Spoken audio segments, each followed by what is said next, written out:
cannot continue the Biden-era policies that crush innovation and put American companies at a disadvantage. That's why I support House Joint Resolution 25, which repeals this harmful IRS rule and allows Congress to develop a targeted, common-sense framework that protects both consumer privacy and American innovation. This resolution is backed by over 117 industry leaders, including the Blockchain Association, Coinbase, and the Crypto Council for Innovation. Empowering innovation, not stifling it, is key to keeping America competitive. Mr. Speaker, I urge my colleagues to stand with American entrepreneurs and innovators by supporting House Joint Resolution 25. Thank you, and I yield back. Gentleman from Missouri reserves. The gentleman from Illinois is recognized. Mr. Speaker, I have no further requests. I'm prepared to close. Gentleman reserves. The gentleman from Missouri is recognized. Pardon me. The gentleman from Missouri is ready to close? Yes. The gentleman from Illinois is recognized. Thank you, Mr. Speaker. I yield myself the balance of my time. The gentleman is recognized. I appreciate the heartfelt arguments from my colleagues on the other side of the aisle. But at the end of the day, it's hard for me to overcome the fact that this bill would add $4 billion to the deficit solely due to taxpayer noncompliance. If Republicans have a meaningful solution to address this noncompliance, we look forward to working with you on it. But embracing tax cheating by completely throwing these rules out is simply not the answer. And for that reason, I do not support this joint resolution and yield back the balance of my time. The gentleman yields back. The gentleman from Missouri is recognized. Thank you, Mr. Speaker. Earlier this afternoon, we reminded the other chamber that the Constitution says all revenue measures must originate in the House of Representatives. The Senate must have been just so excited about this bipartisan CRA that they couldn't wait another minute. But that's okay. Whether it's the CRA or the budget, guess they will just have to vote again. Mr. Speaker, the repeal of the Biden IRS rule is a victory for common sense. The federal government shouldn't demand decentralized finance platforms used by ordinary Americans to buy and sell cryptocurrency to fill out forms when those platforms don't collect the information needed for the form. Neither the American people nor the IRS are equipped to handle the demands of this unworkable rule. These platforms are not like banks. They're not like security brokers, yet this rule treats them as if they are. In order to justify the burden placed on ordinary people, Mr. Speaker, the Biden IRS stretched and twisted congressional intent to enact regulations designed to cripple the digital asset industry. I urge all of my colleagues to vote for this bill and help dismantle the politically motivated regulations from the last administration. I yield back the balance of my time. All time for debate has expired. Pursuant to House Resolution 211, the previous question is ordered on the joint resolution. The question is on the engrossment and third reading of the joint resolution. Those in favor, say aye. Aye. Those opposed, no. The ayes have it. Third reading. Joint resolution providing for congressional disapproval under Chapter 8 of Title 5 United States Code of the rules submitted by the Internal Revenue Service relating to gross proceeds reporting by brokers that regularly provide services effectuating digital asset sales. The question is on passage of the joint resolution. Those in favor will say aye. Aye. Those opposed, no. The ayes have it. The joint resolution is passed. Mr. Speaker, Purpose the gentleman right. I request the yeas and nays. The yeas and nays are requested. Those favoring a vote by the yeas and nays will rise. A sufficient number having risen, the yeas and nays are ordered. Pursuant to Clause 8 of Rule 20, further proceedings on this question will be postponed.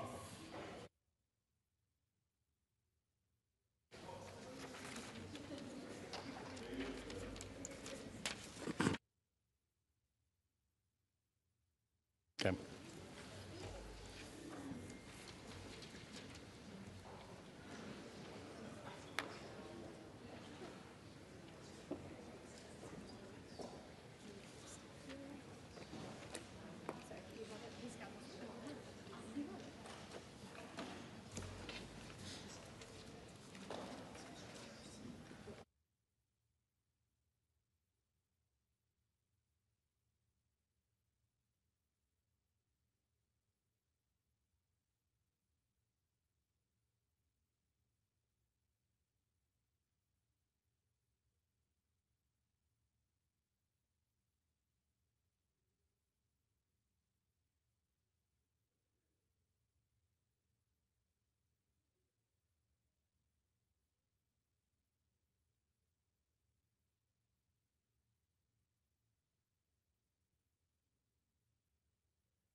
Does the gentleman from Oklahoma, Chairman Cole, seek recognition? Mr. Speaker, pursuant to House Resolution 211, I call up the bill H.R. 1968, a full year continuing appropriations and extension act for 2025, and ask for its immediate consideration in the House. The clerk will report the title of the bill. H.R. 1968, a bill making further continuing appropriations and other extensions for the fiscal year ending September 30th, 2025, and for other purposes. Pursuant to House Resolution 211, the amendment printed in House Report 11915 is adopted and the bill as amended is considered read. The bill as amended shall be debatable for 1 hour, equally divided and controlled by the chair and ranking minority member of the Committee on Appropriations or their respective designees. The gentleman from Oklahoma, Mr. Cole, and the gentlewoman from Connecticut, Ms. DeLauro, each control 30 minutes. The chair recognizes the gentleman from Oklahoma. Mr. Speaker, I ask unanimous consent that all members have 5 legislative days to revise and extend their remarks and include extraneous material on the measure under consideration. Without objection. Thank you, Mr. Speaker. Mr. Speaker, I yield myself such time as I may consume. I rise today in support of H.R. 1968, the full year Continuing Appropriations and Extensions Act of 2025. Today's bill comes about at a critical time for this institution and this nation. As members are well aware, government funding all runs out at midnight on Friday. That means that members are faced with a stark but clear choice. Will they vote in favor of this bill and thereby keep the government open and operating, or will they vote no, thereby affirmatively choosing to shut down the government? This choice is the choice we face today. We are now nearly 5.5 months into the fiscal year 2025. Congress has previously passed 2 short-term continuing resolutions, both of which extended government funding and kept the status quo in place, ensuring the government can remain open. Today's bill is really no different than the CR passed in December. Other than the most essential and critical anomalies, it simply maintains current conditions through the end of the fiscal year. For those who supported the CR in December, you should have no qualms about voting for the same way on today's bill. There are no policy differences, no poison pills, and no reason to vote against keeping the government open and operating. A year-long CR is not how I hoped that FY 2025 appropriations process would end. The Appropriations Committee and the House did their work. Indeed, the committee reported out all 12 appropriations bills by midsummer, and the House passed 5 of those bills, covering over 70% of discretionary spending across the floor by the end of July. Sadly, despite our best efforts, we were unable to come to a final agreement on the full-year appropriations bills. Although we were very close on a final dollar figure, my colleagues in the minority made additional demands that would restrict the legitimate authority of the executive in the appropriations process. These are restrictions that the minority would never accept for a Democratic president, nor are they provisions that President Trump would or should sign into law. It is deeply unfortunate and disappointing that the minority chose to make these unreasonable demands. Republicans never left the negotiating table, and indeed worked diligently with Democrats to reach a bicameral bipartisan deal. Sadly, the minority allowed their opposition to the president to cloud their judgment, giving in to a political temper tantrum rather than voting to keep the government open. That truly is the choice before us, Mr. Speaker. Today's bill is a simple, straightforward, continuing resolution, funding the government and keeping it open through September 30th.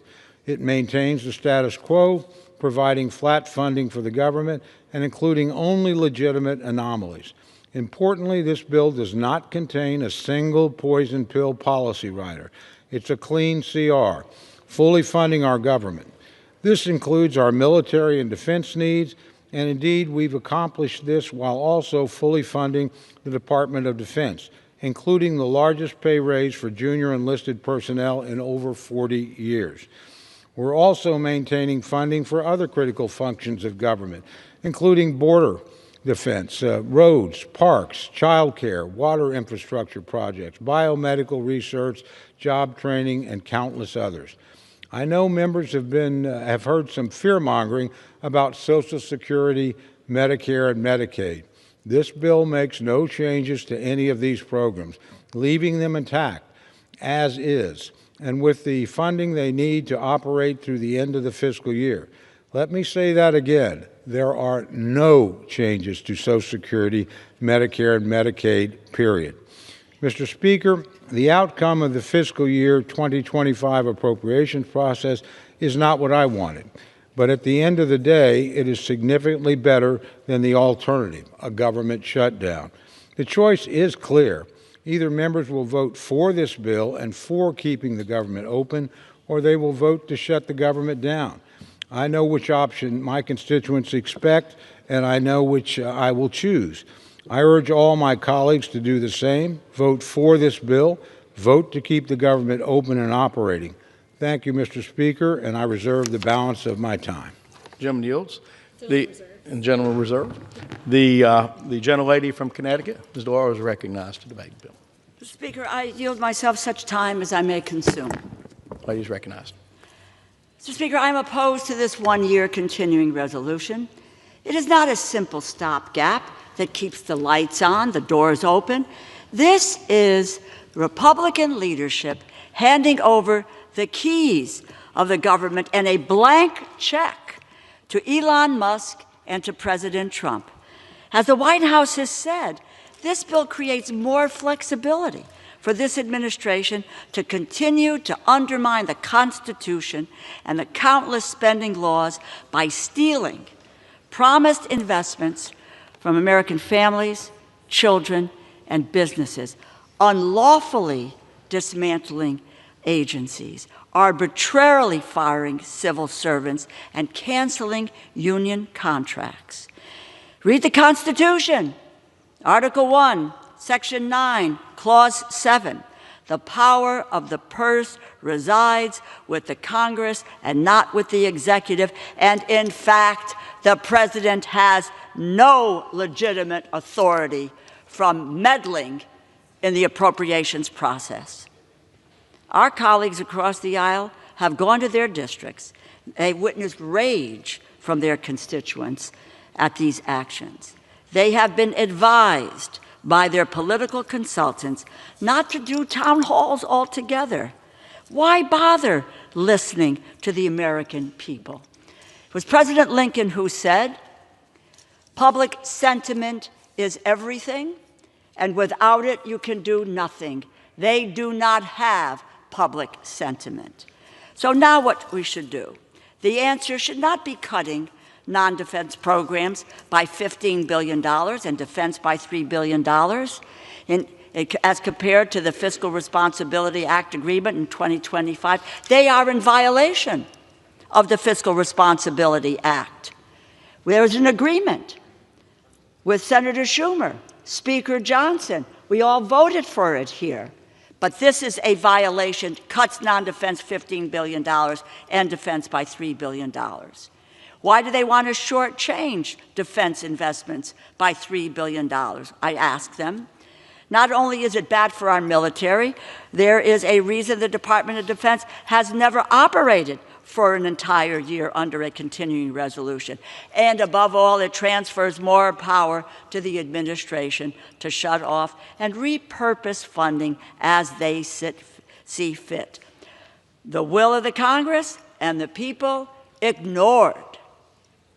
Elon Musk and President Trump would be able to fire thousands of employees. Yes, we do not oversee Social Security. That's in the purview of the Ways and Means Committee. However, we do have control over the administration of Social Security.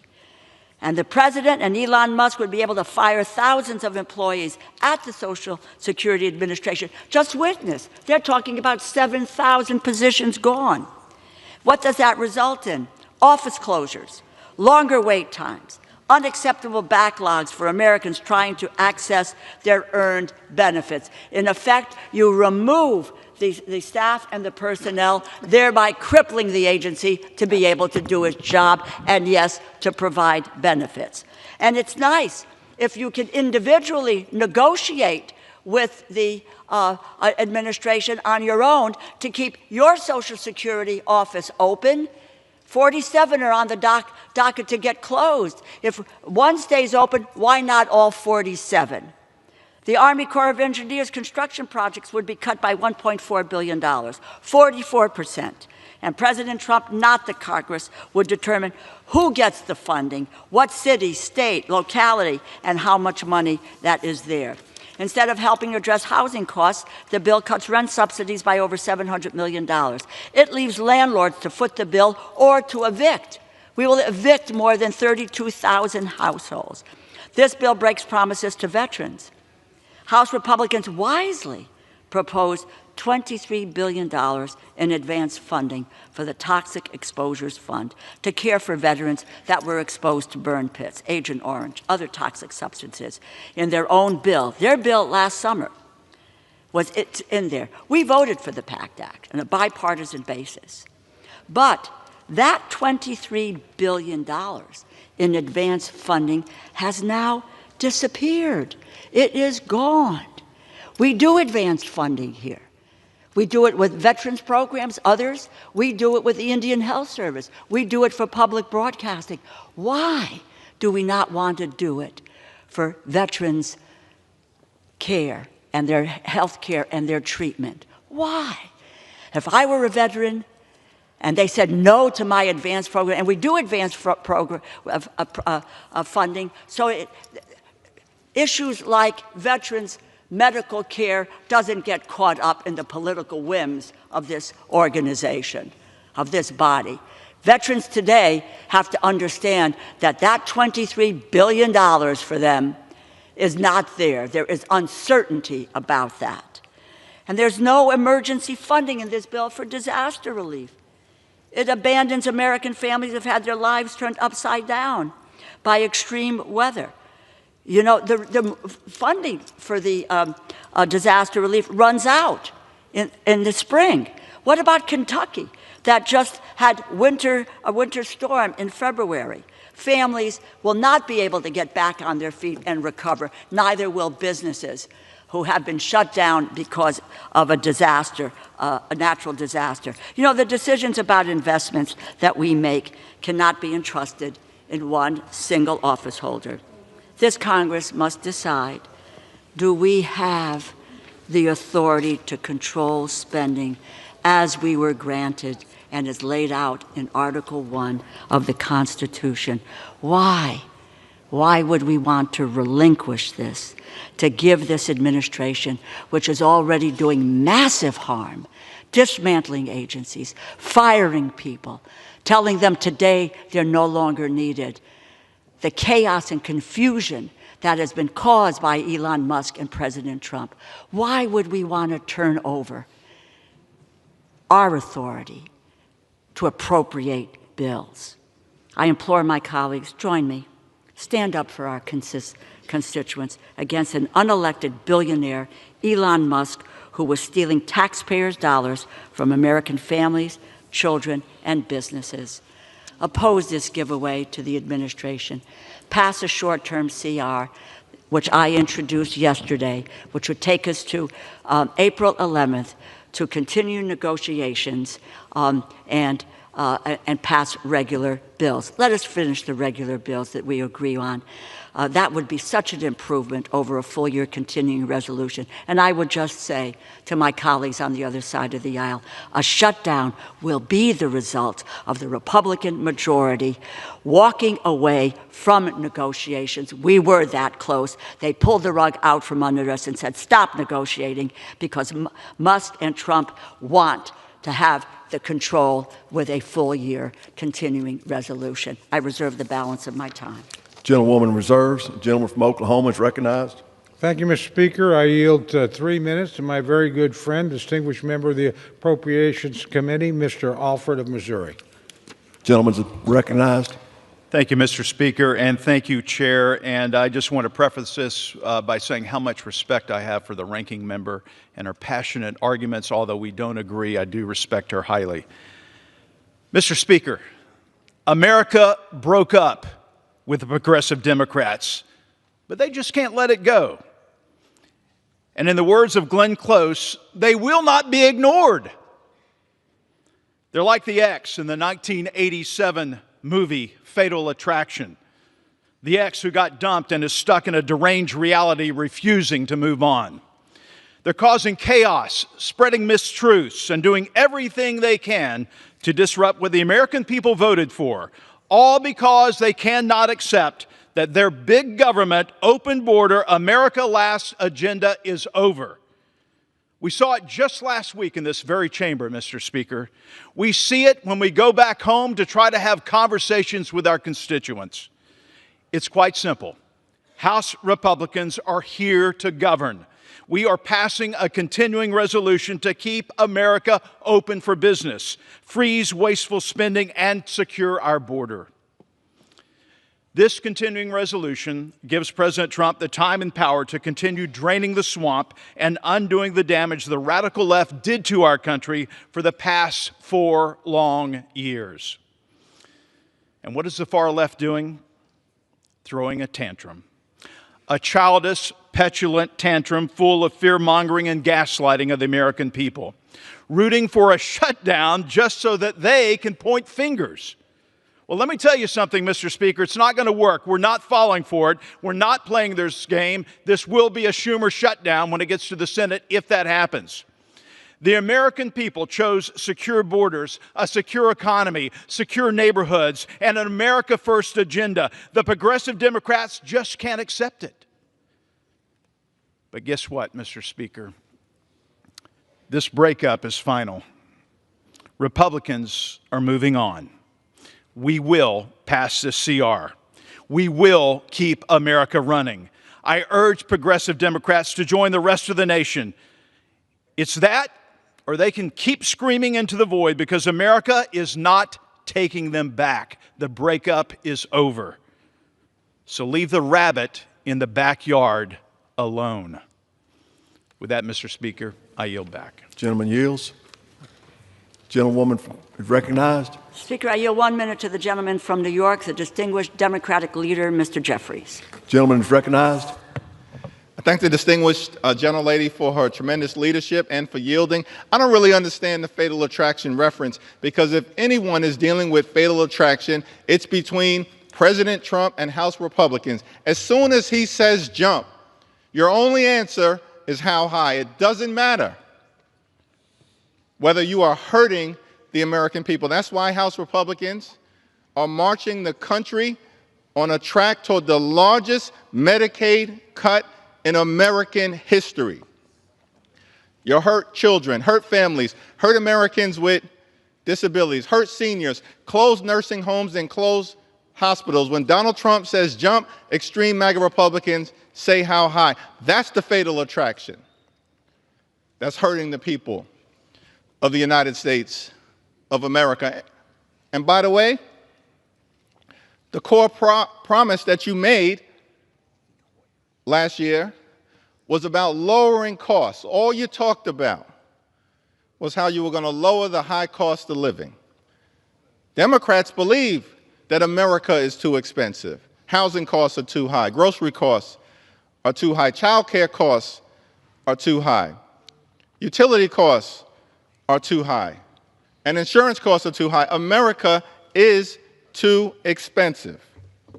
We believe that that, in fact, is the case. But Republicans have done nothing to lower the high cost of living. No bill, no executive order, no administrative action. That's the broken promise. We were told by President Trump that costs were going to go down on day one. Grocery prices haven't gone down, they've gone up. Inflation is up. You know what's going down? The stock market. Because President Trump and House Republicans are crashing the economy in real time and marching us to a possible Republican recession. That's what's confronting the American people. And so now we have this partisan, reckless spending bill that we're being asked to consider on the floor today. Bipartisan negotiations were underway. Rosa DeLauro was at the table, working to reach an agreement consistent with the Fiscal Responsibility Act that was passed by Republicans and Democrats and then signed into law in 2023. But when Donald Trump says jump, extreme MAGA Republicans say how high. And he ordered the Republicans to leave the negotiating table to try to jam this far-right extremist bill down the throats of the American people. There are so many challenges with this bill, too many to detail. But let me just articulate a few. The House Republican, highly partisan, shutdown threatening bill is an attack on veterans, it's an attack on families, it's an attack on seniors. It cuts funding for veterans, including billions of dollars in funds that will be cut from veterans in desperate need of health care for people who serve this country, who are suffering from painful exposure to toxic substances, Agent Orange and burn pits. And this bill, before this House, cuts billions of dollars in that health care that is desperately needed. That's an attack on veterans. It's an attack on children and families in America because this bill cuts funding for nutritional assistance that would otherwise be available for everyday Americans to put food on the table. When people are already struggling because grocery prices aren't going down, they're going up under this administration. And yet, this Republican bill will cut funding for nutritional assistance. That's an attack on children and families here in America. It's an attack on seniors, an attack on everyday Americans, an attack on housing, an attack on health care, which cuts funds from things like Alzheimer's research to help older Americans battle these challenges. That's what this extreme Republican bill is all about. It will hurt families, hurt seniors, and hurt veterans. The second problem, equally troublesome, is that this bill does nothing to protect Social Security, Medicare, and Medicaid. We've been very clear. As Democrats, we look forward in this Congress to protecting these vitally important priorities for the American people. Why is the bill silent on these priorities? Because you are trying to set in motion a chainsaw to Social Security, a chainsaw to Medicare, and a chainsaw to Medicaid. Your other boss yesterday confirmed that.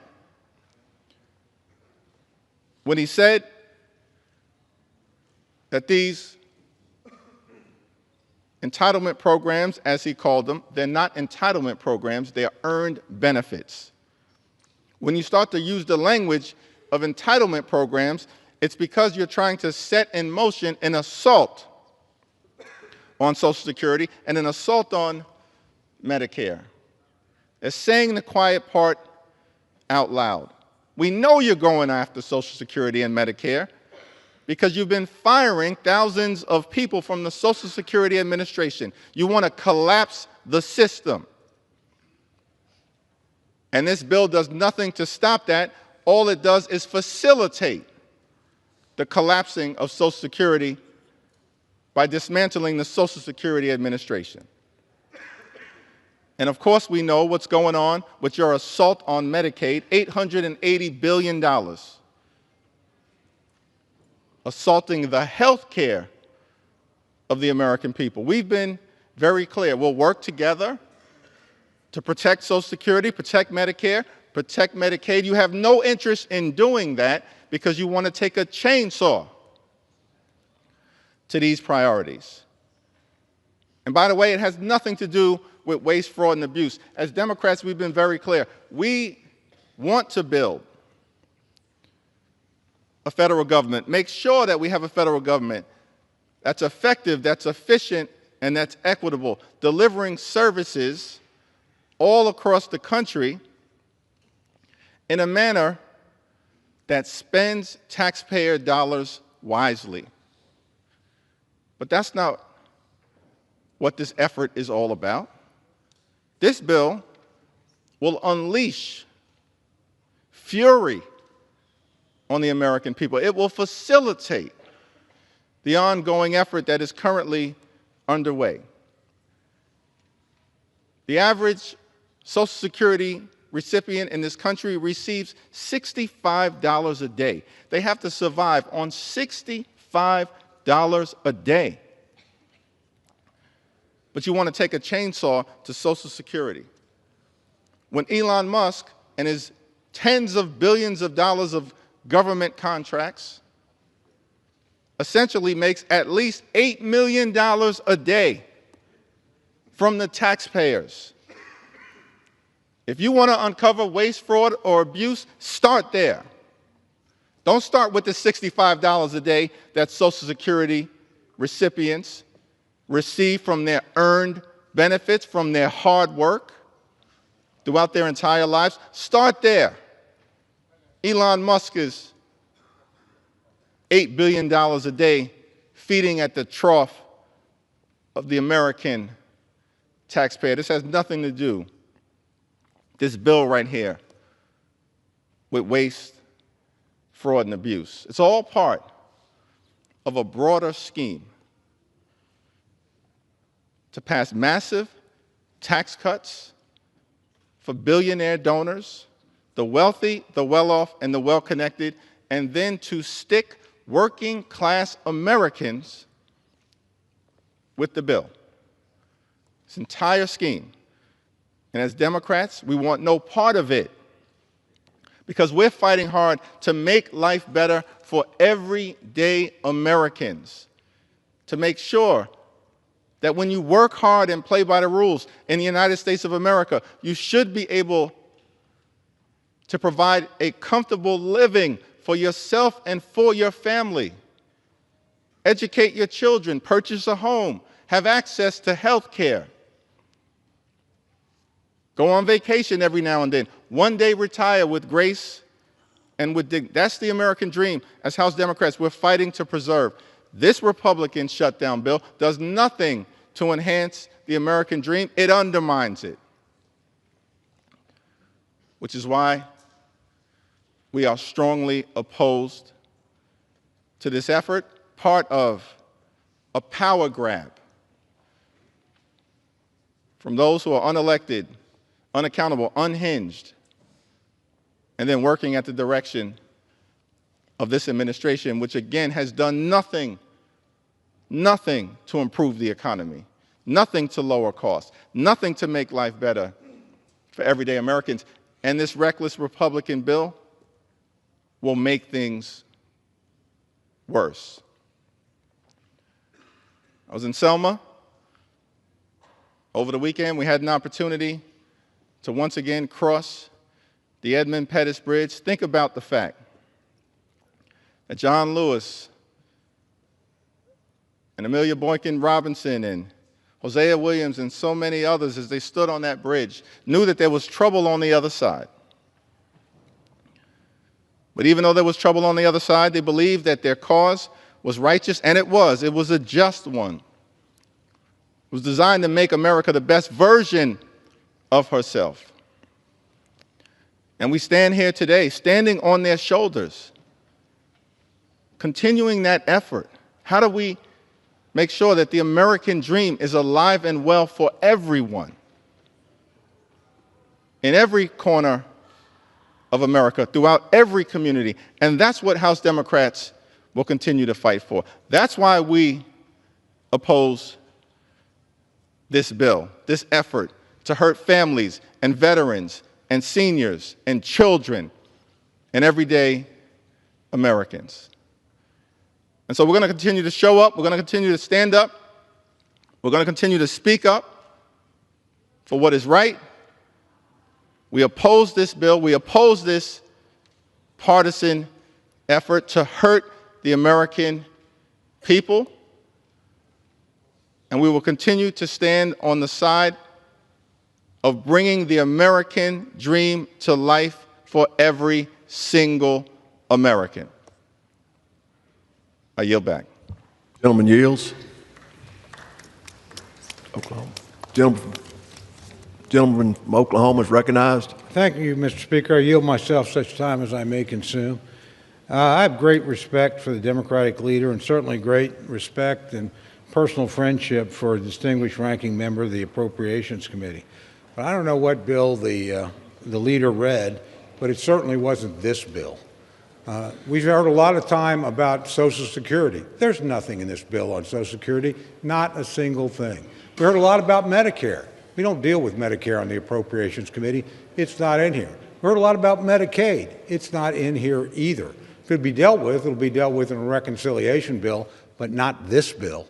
This bill is about keeping the government open, something my friends pride themselves on and have often patted themselves on the back on. You got the opportunity to do it today, because that's all this bill does. It does a couple other interesting things.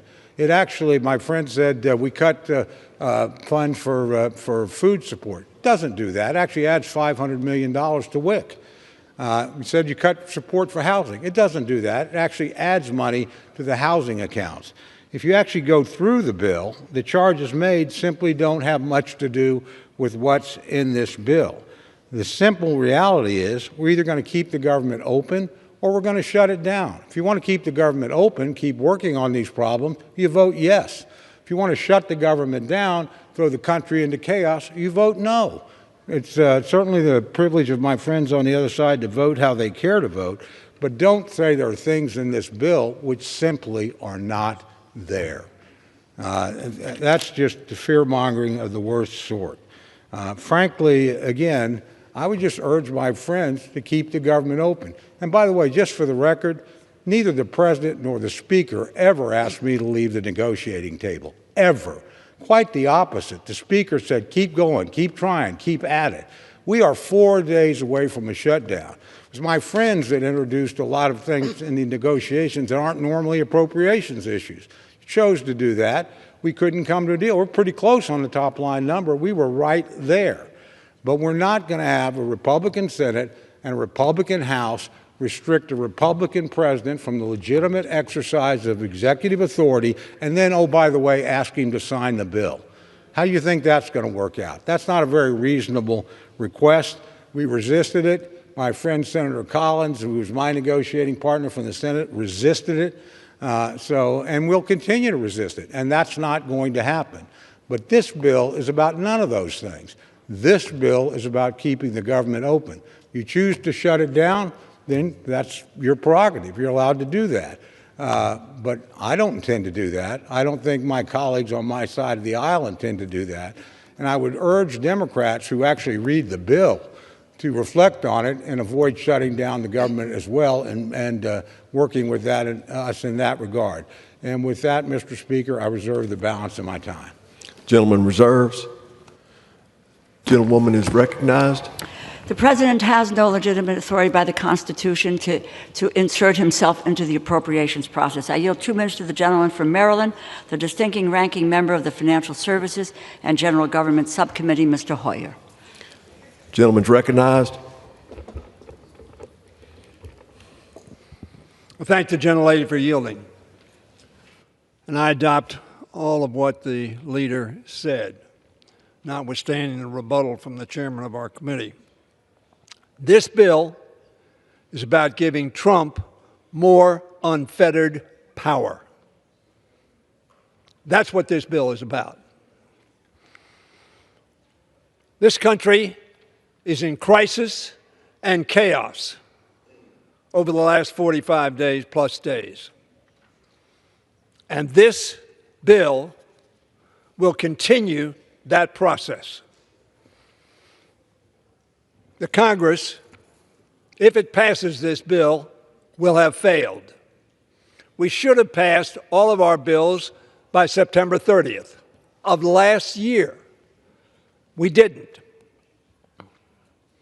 We then passed, as some of the Republicans have said, some appropriation bills. All of them were partisan bills. This is a partisan bill. In a Congress that is that close, you would think that we would come together and work together. But one of our members said, if Trump says, pat our heads and jump up and down, that's what we'll do. Welcome to the pat our heads and jump up and down CR. A CR is failure. The majority puts forth its partisan CR that helps this administration dismantle vital services for the American people, outlined by our leader, rejecting any guardrails on these illegal and unconstitutional actions by Mr. Musk and Mr. Trump. That chainsaw that they want to take to federal employees and the federal government. This bill requires the District of Columbia, for instance, to take a $1.1 billion cut, not out of federal funds, out of their own funds that they tax their people. It defunds the police. I wish I had more time to say how bad this bill is. Vote no. Oklahoma is recognized. Mr. Speaker, I yield 1 minute to the distinguished Republican Majority Leader, my good friend Steve Scalise of Louisiana. Gentleman is recognized from Louisiana. Thank you, Mr. Speaker, and I thank my friend from Oklahoma, the chairman of the House Appropriations Committee, Mr. Cole, for his leadership at helping negotiate a really important bill to keep government funded. As has been duly noted along the way, over these past year, roughly 6 months, this House, the last majority in the last Congress, passed over 70% of the government funding bills, Mr. Speaker. We passed them to the Senate, and back then, Chuck Schumer and the Democrats were in charge, and they chose not to pass a single House appropriations bill, not one. The House, under Republican majority, not always with help from the other side, but we still got it done on our own, passed over 70% of the government funding bills, and then eventually got to a point where we had to let the Senate try to get something done, which unfortunately they didn't, and then we got to the verge of a shutdown, and we said we are not going to let that happen, and we had a short-term funding bill. And here we are again, we're on the eve of another potential shutdown, and this Republican majority said we're not going to let that happen. In fact, this Republican president, Donald Trump, said we're not going to let that happen either. It would be irresponsible to have a government shutdown. And maybe it's because Donald Trump said he's for it that then the Democrat leadership decided they were going to be against it. And when did they decide they were going to be against this bill? Before the bill was even written. Before it was filed, they came out against it and started saying things that were in the bill when it wasn't even written, Mr. Speaker. You heard them talking about cuts to Medicare, cuts to veterans. The bill wasn't even written, and they were already making up stories to try to figure out how to vote no and shut the government down. That's sadly where this Democrat Party has gotten. The Democrat Party of today is a leaderless, rudderless ship. They don't have an agenda. You saw it at the State of the Union, Mr. Speaker, when you saw President Trump not only laying out his agenda that 77 million people, a majority of Americans, went to the polls to elect. The mandate that President Trump got, not just with a majority of Americans and a majority of the Electoral College, but all seven out of 7 swing states all voted for President Trump because they wanted that agenda implemented. And what irritates the Democrats the most? The fact that President Trump is following through on the promises that he made, actually doing the things he said he would do. He's securing the border. That was the #1 issue all across this country. No matter which state you went to, people wanted a secure border, and he's following through on it. And yet the Democrat Party is criticizing him for doing that part of his job. Rooting out waste, fraud, and abuse in government, something that should be bipartisan. In fact, it used to be bipartisan to root out waste, fraud, and abuse, but now because Donald Trump is doing it, the Democrat Party of today up here in Washington is so consumed with hatred that they oppose even rooting out waste, fraud, and abuse. That has been not only highlighted up here, but people around the country are talking about getting rid of that waste once they've seen it. A lot of this was a veil that was pulled down where people couldn't even find out what was going on because the payment systems were being hidden by the Biden administration. We couldn't even find out about a lot of that spending that we were anecdotally hearing about. But finally, you saw it on full display. And it was so embarrassing that some of those employees have left. Fortunately, a lot of that taxpayer money that was being wasted is now being saved. And the money is being recouped so that we can shore up programs that work vitally for people. The president talked about Social Security, a program that we help protect. When you've got somebody that's listed as 300 years old in the Social Security system, that shows you the kind of fraud and abuse that's going on. And the fact that President Trump is willing to confront that and take it on so that people actually paid into the program their whole lives can get the benefits they deserve. That's what people elected President Trump and this majority on the Republican side to do. But you would think Democrats would want to join in and help accomplish that.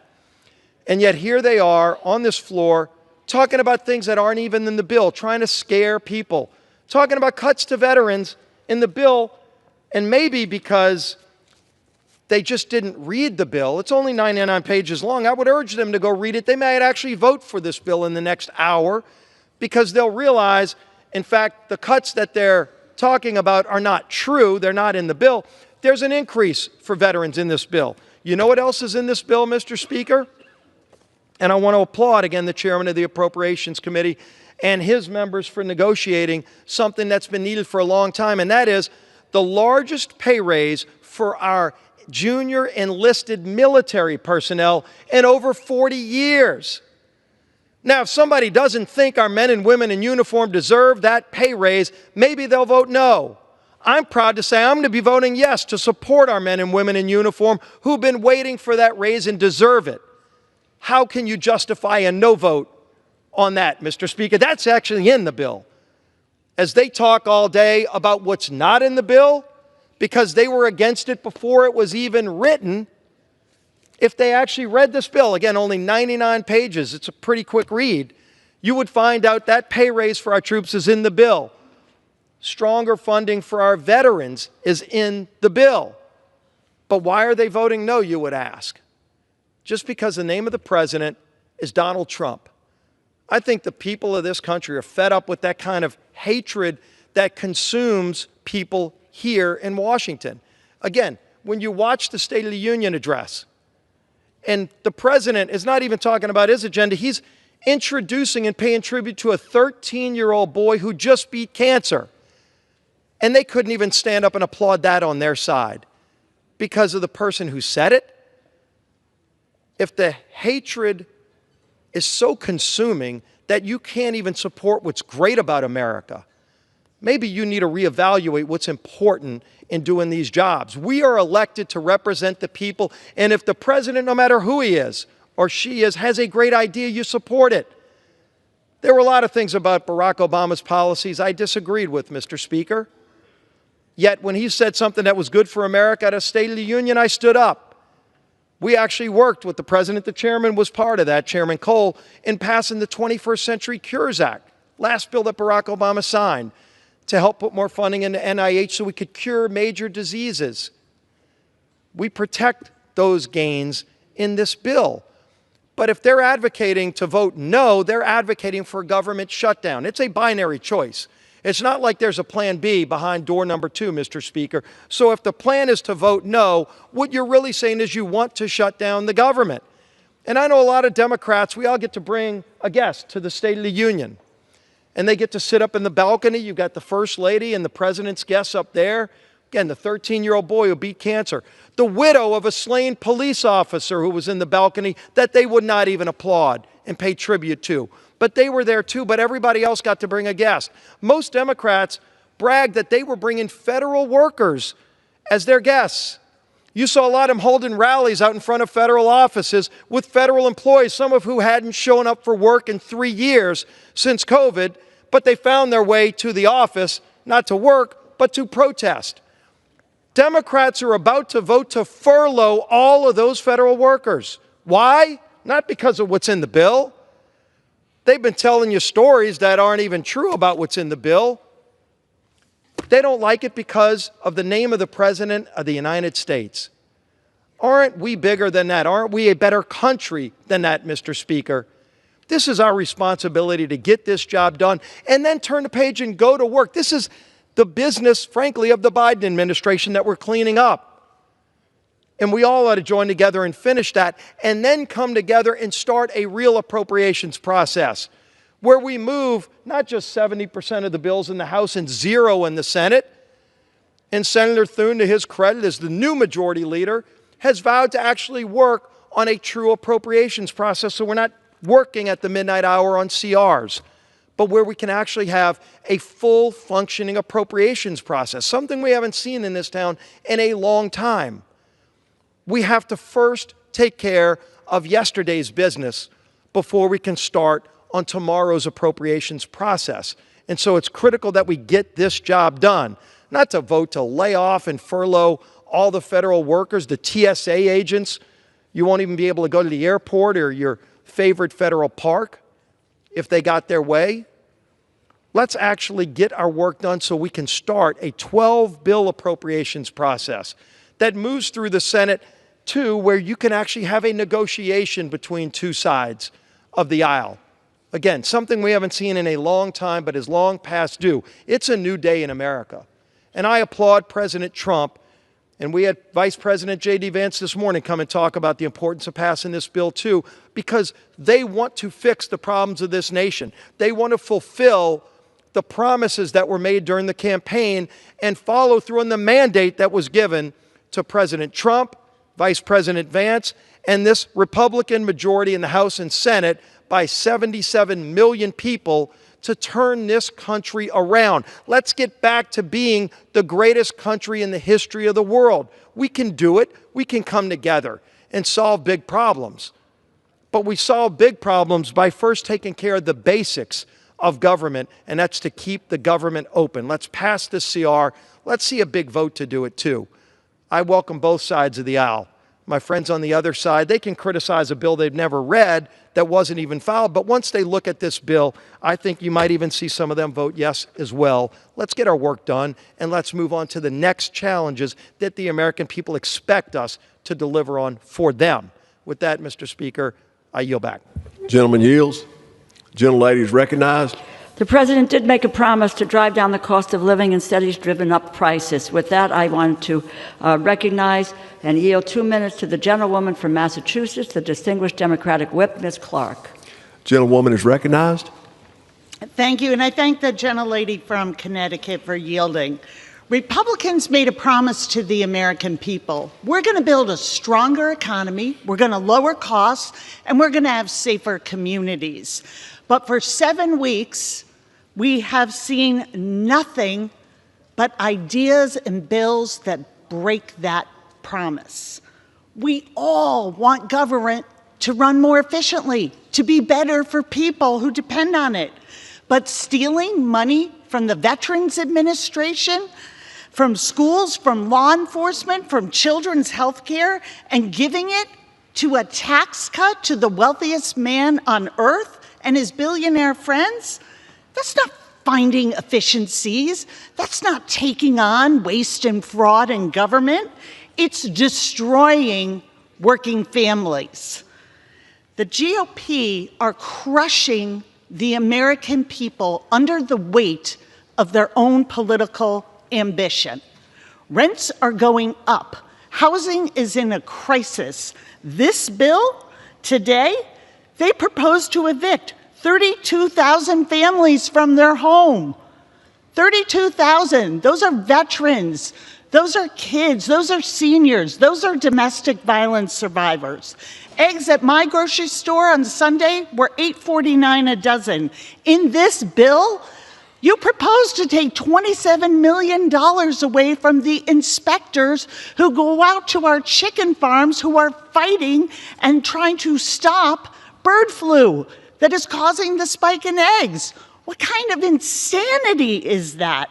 And then if we look at the budget overall, we've got health care spiking, and you want to cut Medicaid. That's the answer? Seniors' cost of living is out of control. And you're saying, let's run up the cost of prescription drugs. And as Elon told us directly this week, coming next, you want to eliminate Social Security. Give me more time.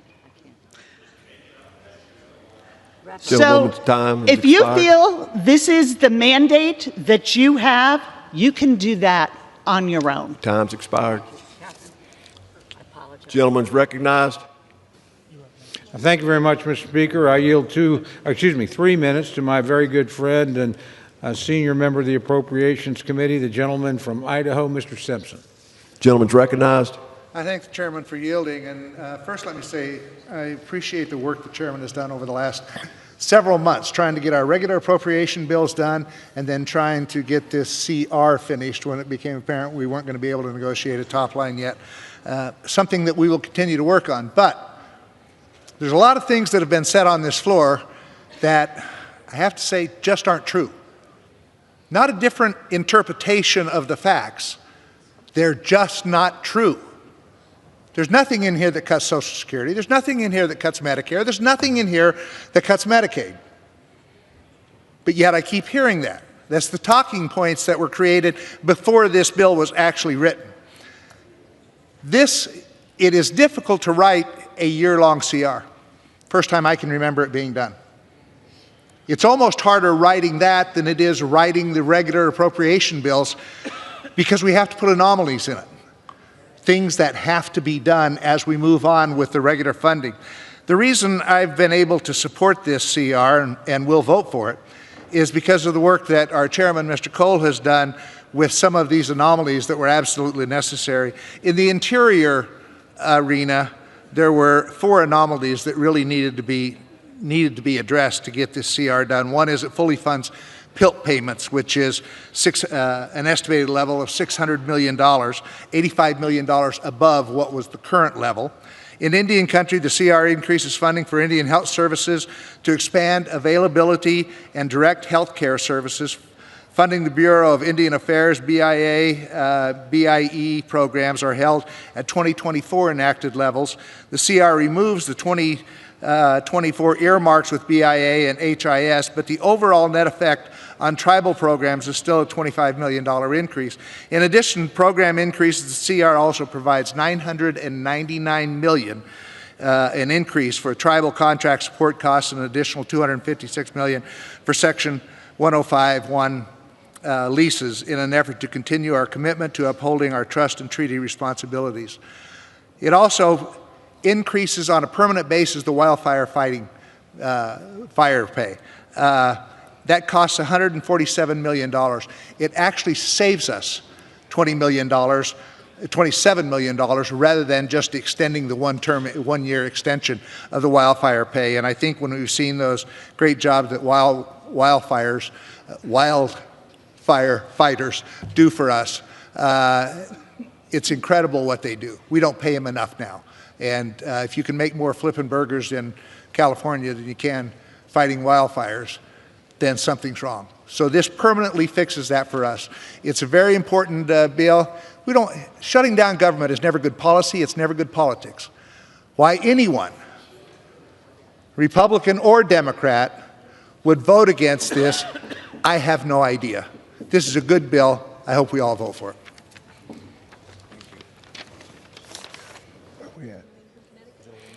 Gentlewoman is recognized from Connecticut. I yield 2 minutes to the gentlewoman from Ohio, the distinguished ranking member of the Energy and Water Subcommittee, Ms. Capter. Gentlewoman is recognized for 2 minutes.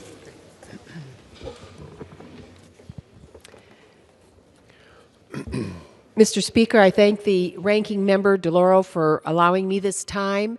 This bill was drafted by Musk's greed machine and seeks to put its claws even deeper into the pockets of our people.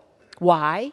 To extract the largest transfer of wealth from money they're taking from these bills, from middle class and working class people, and put it in the pockets of the top 1% who already own half of this country, a handful of people, so very wealthy. The top 1% of billionaires now own as much wealth as the bottom half of our population. That's what's going wrong, and I rise in strong opposition to this bill. Elon Musk and his Doge boys don't need Medicaid, Social Security, veterans benefits. Our Constitution assigns our legislative branch the responsibility to direct federal spending, not unelected billionaires and the 1%. In our subcommittee area of energy and water development, this Musk bill would stifle American prosperity by cutting nearly half of the Army Corps' budget. Musk and Trump don't know anything about public works and how essential the Army Corps is to our daily life in every district in this country and to economic growth. The greed machine wants to steal assets from America's people and put them in the pockets of billionaires at places like Mar-a-Lago. Oh, did I say that right? Mar-a-Lago, yeah. Okay. Now, finally, the greed machine is cutting a total of nearly $600 million in support for local law enforcement. That's nearly $600 million in cuts of local police, leaving the kitty dry. The greed machine is underfunding our local police. In opposing the bill, I stand with our people, not with the billionaires and their greed machine. Think about it. Why rob Main Street to dole out even bigger tax breaks and more contracts for the Mar-a-Lago crowd and billionaires whose crew haven't got a clue what working life is like for American men and women? It's overtime for them to pay their fair share. Vote no on this horrendous bill, and I yield back. Time's expired. Gentleman's recognized from Oklahoma. Thank you very much, Mr. Speaker. Mr. Speaker, I yield 2 minutes to my very good friend, distinguished gentleman from Florida and member of the Appropriations Committee, Mr. Rutherford. Mr. Rutherford, recognized. Thank you, Mr. Chairman. I appreciate you yielding, and, you know, I really appreciate all the hard work that got us here today. You know, Mr. Speaker, I have to tell you, as I sat here on this floor listening to the conversation, it reminded me of an old saying that my father had for many, many years. I heard this, that a lie can travel around the world 3 times before the truth can get up and put its pants on. Well, that was before the internet. So now, after what I've heard today, I would say it's probably more like 100 times a lie can travel around the world before the truth can get up and put its pants on. And I happen to know that House Republicans have been working diligently to fully fund the core federal government services so that President Trump and his administration can continue to identify the waste, fraud, and abuse of American tax dollars, protect our border, and support Americans, including our veterans, contrary to what you heard, our military families, first responders, of which I'm a former, and our seniors. Most importantly, by passing H.R. 1986, this continuing resolution, we are ensuring that a costly government shutdown does not fall upon the American public. It's our constitutional obligation in Congress to fund the federal government, and House Republicans are acting on that duty. Unfortunately, my colleagues on the other side of the aisle are not. House Democrat leadership came out in opposition to this bill and spread egregious falsehoods about what this bill does and does not do before it was even printed. You've heard that before. Let's be clear, this bill will not hurt law enforcement by slashing cops' grants, nor will it zero out the Toxic Exposure Fund for veterans. Instead, it's a clean bill that will extend funding and certainty for the American people. This bill would maintain government operations while responsibly cutting spending. Expired. Gentleman, additional 30 seconds. Gentleman is recognized. Thank you, Mr. Chairman. Protect Social Security, Medicaid, and Medicare recipients from unnecessary disruption and the confusion that comes along with a government shutdown, promote public safety, renew our commitment to supporting law enforcement officers, raise pay for our junior enlisted troops by the largest amount in 40 years, fund important nutritional assistance for mothers, infants, and children, and the list goes on. White House Democrats seem dead set on shutting down the government over their disdain for the commander-in-chief, no matter the cost to their own communities, and I am committed to passing this bill, and I urge my colleagues to do the same. I yield back. Gentlewoman is recognized. I yield 2 minutes to the gentlewoman from Minnesota, the distinguished ranking member of the Defense Subcommittee, Ms. McCollum. Gentlewoman is recognized. Mr. Speaker, I rise in strong opposition to this full-year continuing resolution. Let's call the CR what it is. It's a Republican majority abdicating our constitutional responsibilities. Republicans have turned over congressional power to direct funding to Elon Musk and President Trump. The Republican appropriations process for fiscal year 2025 has been a disaster. Republicans have had 18 months to write, pass, and negotiate these spending bills. They failed. The Republican leadership never wanted to negotiate with Democrats with their slim majority in the House. Would have required. So here we are stuck with a full-year CR. Something that's never happened in the history of this nation. It's a complete failure to govern. Making things worse, the CR cuts $13 billion from domestic priorities that Americans rely on. I'll mention a few, like life-saving medical research at the NIH. Rent assistance for low-income working families are cut. Republicans failed to include $22 billion in advanced appropriation funding for the VA Toxic Exposure Fund. This jeopardizes the health of our veterans exposed to burn pits and, yes, Agent Orange. Community projects submitted by our constituents for police and first responders have also been eliminated by this bill. The Defense Department, the bill reduces DoD medical research by about 50%. It will obstruct the search for new cures for cancer and infectious diseases. Republicans also underfunded military training exercises, which will mean the readiness for our troops will be put at risk. They cut DoD technology research and development funding, which helps us keep our edge over our adversaries. Simply put, this CR is a disaster, and it did not have to be this way. The American people deserve better, and I urge my colleagues to vote no on this Republican failure. Gentlewoman from Connecticut reserves. Gentleman from Oklahoma is recognized. Thank you very much, Mr. Speaker. I yield 2 minutes to my very good friend and fellow member from Oklahoma, distinguished member of the Appropriations Committee, Ms. Weiss. Gentlelady is recognized. Thank you, Mr. Speaker.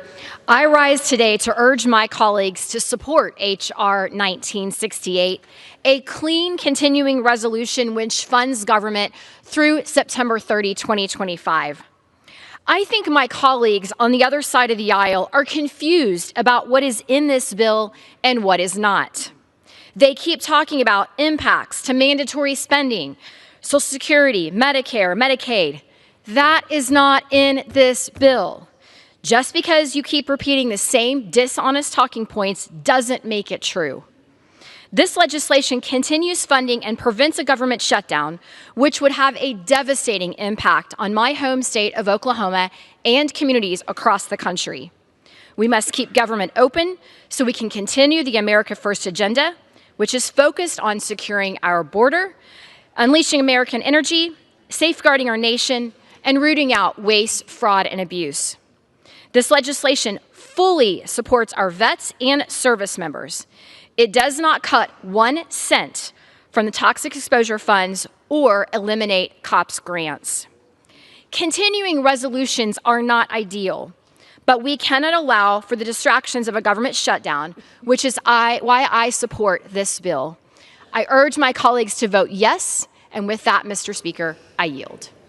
Gentleman from Oklahoma reserves. The gentlelady from Connecticut is recognized. I yield 2 minutes to the gentlewoman from Florida, the distinguished ranking member of the Military Construction and Veterans Affairs Subcommittee, Ms. Wasserman Schultz. Gentlelady is recognized.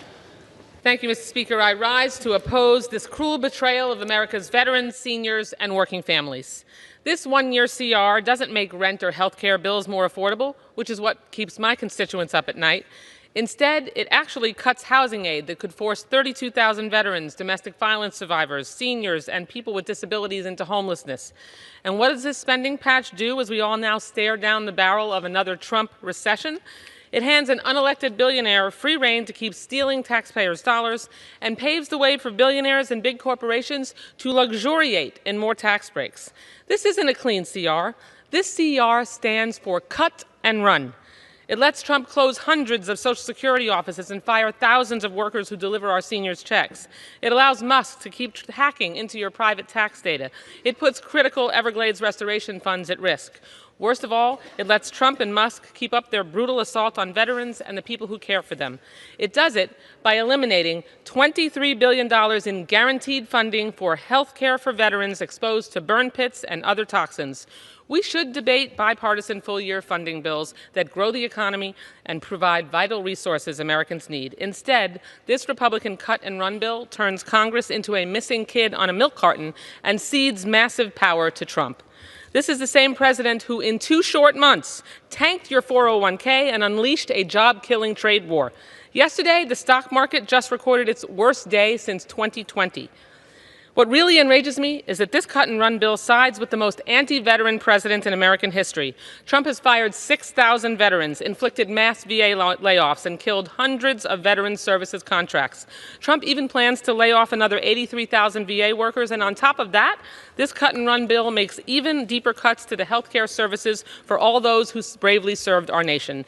Democrats are more than willing to back bipartisan funding legislation, but we will never sell out our seniors, veterans, and children like this cut-and-run bill shamelessly does. I yield back. Vote no.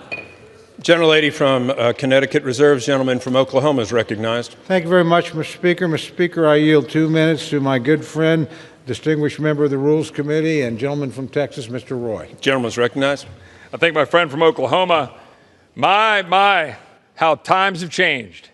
How many times have we been sitting on the floor of the House listening to our colleagues on the other side of the aisle saying, a CR is the greatest thing since sliced bread. We must have the CR. Because when some of us were saying, wait a minute, Mr. President, wait a minute, President Biden, maybe we should actually secure the border of the United States instead of letting millions of people flood in and kill Americans and let fentanyl flow into our communities. So when we wanted to secure the border and we dared to say that the funding should actually reflect that, and we threatened to, hey, maybe we should actually have a fight on spending, my colleague on the other side of the aisle said, CR, we got to have a CR, our precious CR. Well, here we are. And what are we doing? Our colleagues oppose the CR. Why? Because we would have spending frozen for 6 months, down about $7 billion, but importantly, allow DOGE and allow our friends in the administration to continue to expose the absurdity of federal spending. How about $1.5 million to advance diversity, equity, inclusion in Serbia's workplaces? $70,000 for production of a DEI musical in Ireland. $2.5 million for electric vehicles in Vietnam. $47,000 for a transgender opera in Colombia. $32,000 for a transgender comic book in Peru. This is what our Democratic colleagues are fighting for, to continue to fund absurd programs rather than do the common sense work of what we're trying to do, to have more beds for ICE, secure the border of the United States, ensure that our defense is funded, ensure that we're able to hold spending in check so we can actually have a chance of saving this great country. I yield back. Gentleman yields. Gentleman from Oklahoma reserves. Gentlelady from Connecticut is recognized. The gentleman confirms what we've been saying all along, impoundment. I yield 2 minutes to the gentlewoman from Maine, the distinguished ranking member of the Interior and Environment Subcommittee, Ms. Pingree. Gentlewoman is recognized. Thank you, Mr. Speaker, and thank you very much to the ranking member for yielding me this time. I oppose this full-year continuing resolution and urge my colleagues to reject it. If we vote no and reject this CR, we can go back to work and negotiate a regular full-year spending bill. This full-year continuing resolution is not a responsible way to govern. The bill does not set funding levels for individual programs, and because it doesn't, it creates another dangerous opportunity for President Trump and Elon Musk to defund congressional priorities. And we all know what a disaster that has been for our country, an illegal, unconstitutional disaster. It is the duty of Congress to negotiate regular spending bills. This means that we actively decide on every individual program's funding level, and we make adjustments where necessary. For example, the Indian Health Service needs an additional $345 million just to maintain current direct health care services. This continuing resolution fails to provide those funds, so tribal communities will experience a lower level of health care service. A regular bill also gives very specific directions to agencies to carry out specific work. For example, in prior years, in the Interior Bill, we have directed the EPA to conduct PFAS research that will help farmers, ranchers, and rural communities manage the disastrous impact PFAS has had in places like my home state of Maine. Under this continuing resolution, without our direction, this administration may decide that work should stop. As ranking member of the Interior and Environment Appropriations Subcommittee, I'm deeply concerned that the Republican majority is giving the administration a free pass to abandon programs that protect the public from pollution, that safeguard human health, and that address the climate crisis. I urge a no, and I yield back my time. Gentlewoman from Connecticut reserves. The gentleman from Oklahoma is recognized. Thank you, Mr. Speaker. I yield 2 minutes to my very good friend, distinguished gentleman from New York, Mr. Lawler. The gentleman from New York is recognized. As the great George Costanza once said, it's not a lie if you believe it. And that's what we've heard today from my Democratic colleagues. A bunch of lies that maybe they sincerely believe. The reality is, this bill does not touch Social Security. It does not touch Medicare. It does not touch Medicaid. Those programs are fully funded and protected. Our veterans fully funded and protected. Fiscal year 24 was a total of $1.665 trillion. Fiscal year 25, of which we are voting to complete with this CR, is $1.658 trillion. The reduction of $7 billion is because community project funding that has already been paid, already been approved as part of fiscal year 24, is not going to be double paid. So we are saving $7 billion by removing it, as it should be. Why would we pay for projects that have already been paid for? The fact is that we have to keep the government funded and open. Why anyone would vote to shut the government down is beyond me. And when Joe Biden was president of the United States, I voted every time to keep the government funded and open. And the idea that we're going to shut it down because the priorities changed, well, guess what? The administration changed.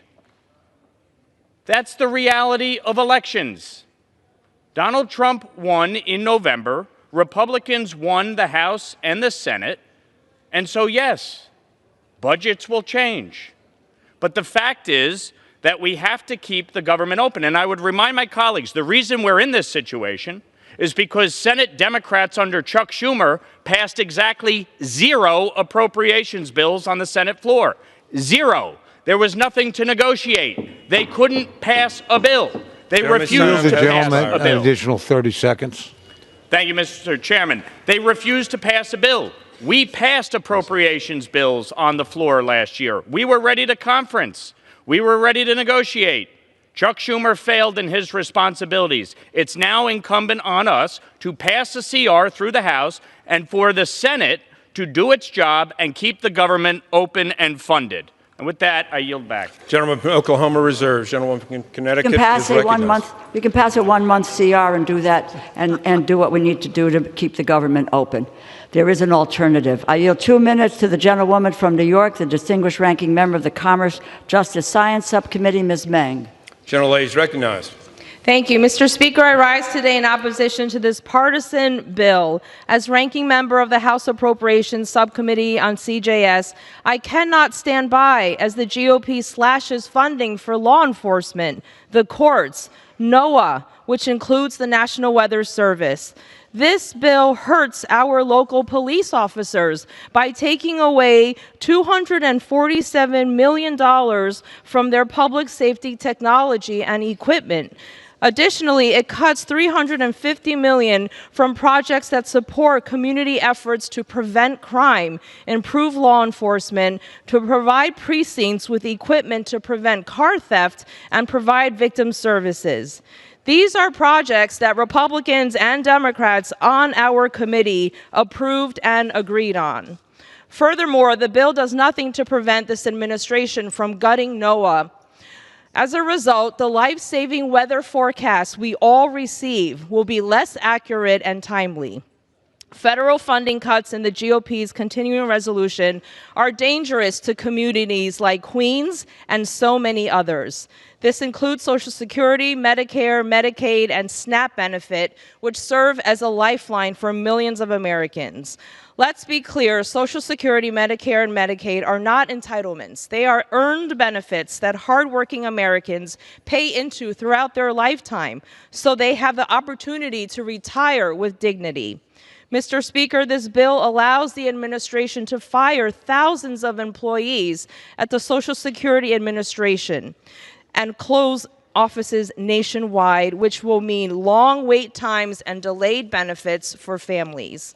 For these reasons, at the appropriate time, I will offer a motion to recommit this bill back to the House Appropriations Committee.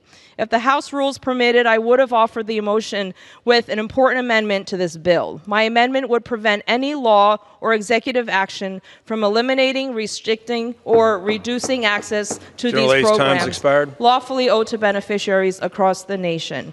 I ask unanimous consent to insert into the record the text of this amendment. I yield back. Gentlelady, without objection. Gentlelady from Connecticut reserves. Gentleman from Oklahoma is recognized. Thank you very much, Mr. Speaker. Mr. Speaker, I yield 2 minutes to my very good friend, distinguished chairman of the Defense Appropriations Subcommittee, Mr. Calvert of California. Gentleman is recognized. I thank my good friend, the chairman of the full committee, Mr. Cole, who's done an excellent job of putting this continuing resolution together under difficult circumstances. The appropriators tried to come to an accommodation, but we weren't able to get there. So the best alternative we have today is this continuing resolution, which does good things for our country. It obviously keeps the government shutdown from happening, and the American people and fully funds our core government services. But something that I'm interested in, and I think most members are interested in, is our national security. This continues to fund our national security. It makes sure that the young men and women who serve our military, especially our enlisted soldiers, who are going to get a historic pay raise, the highest pay raise they've had in 40 years.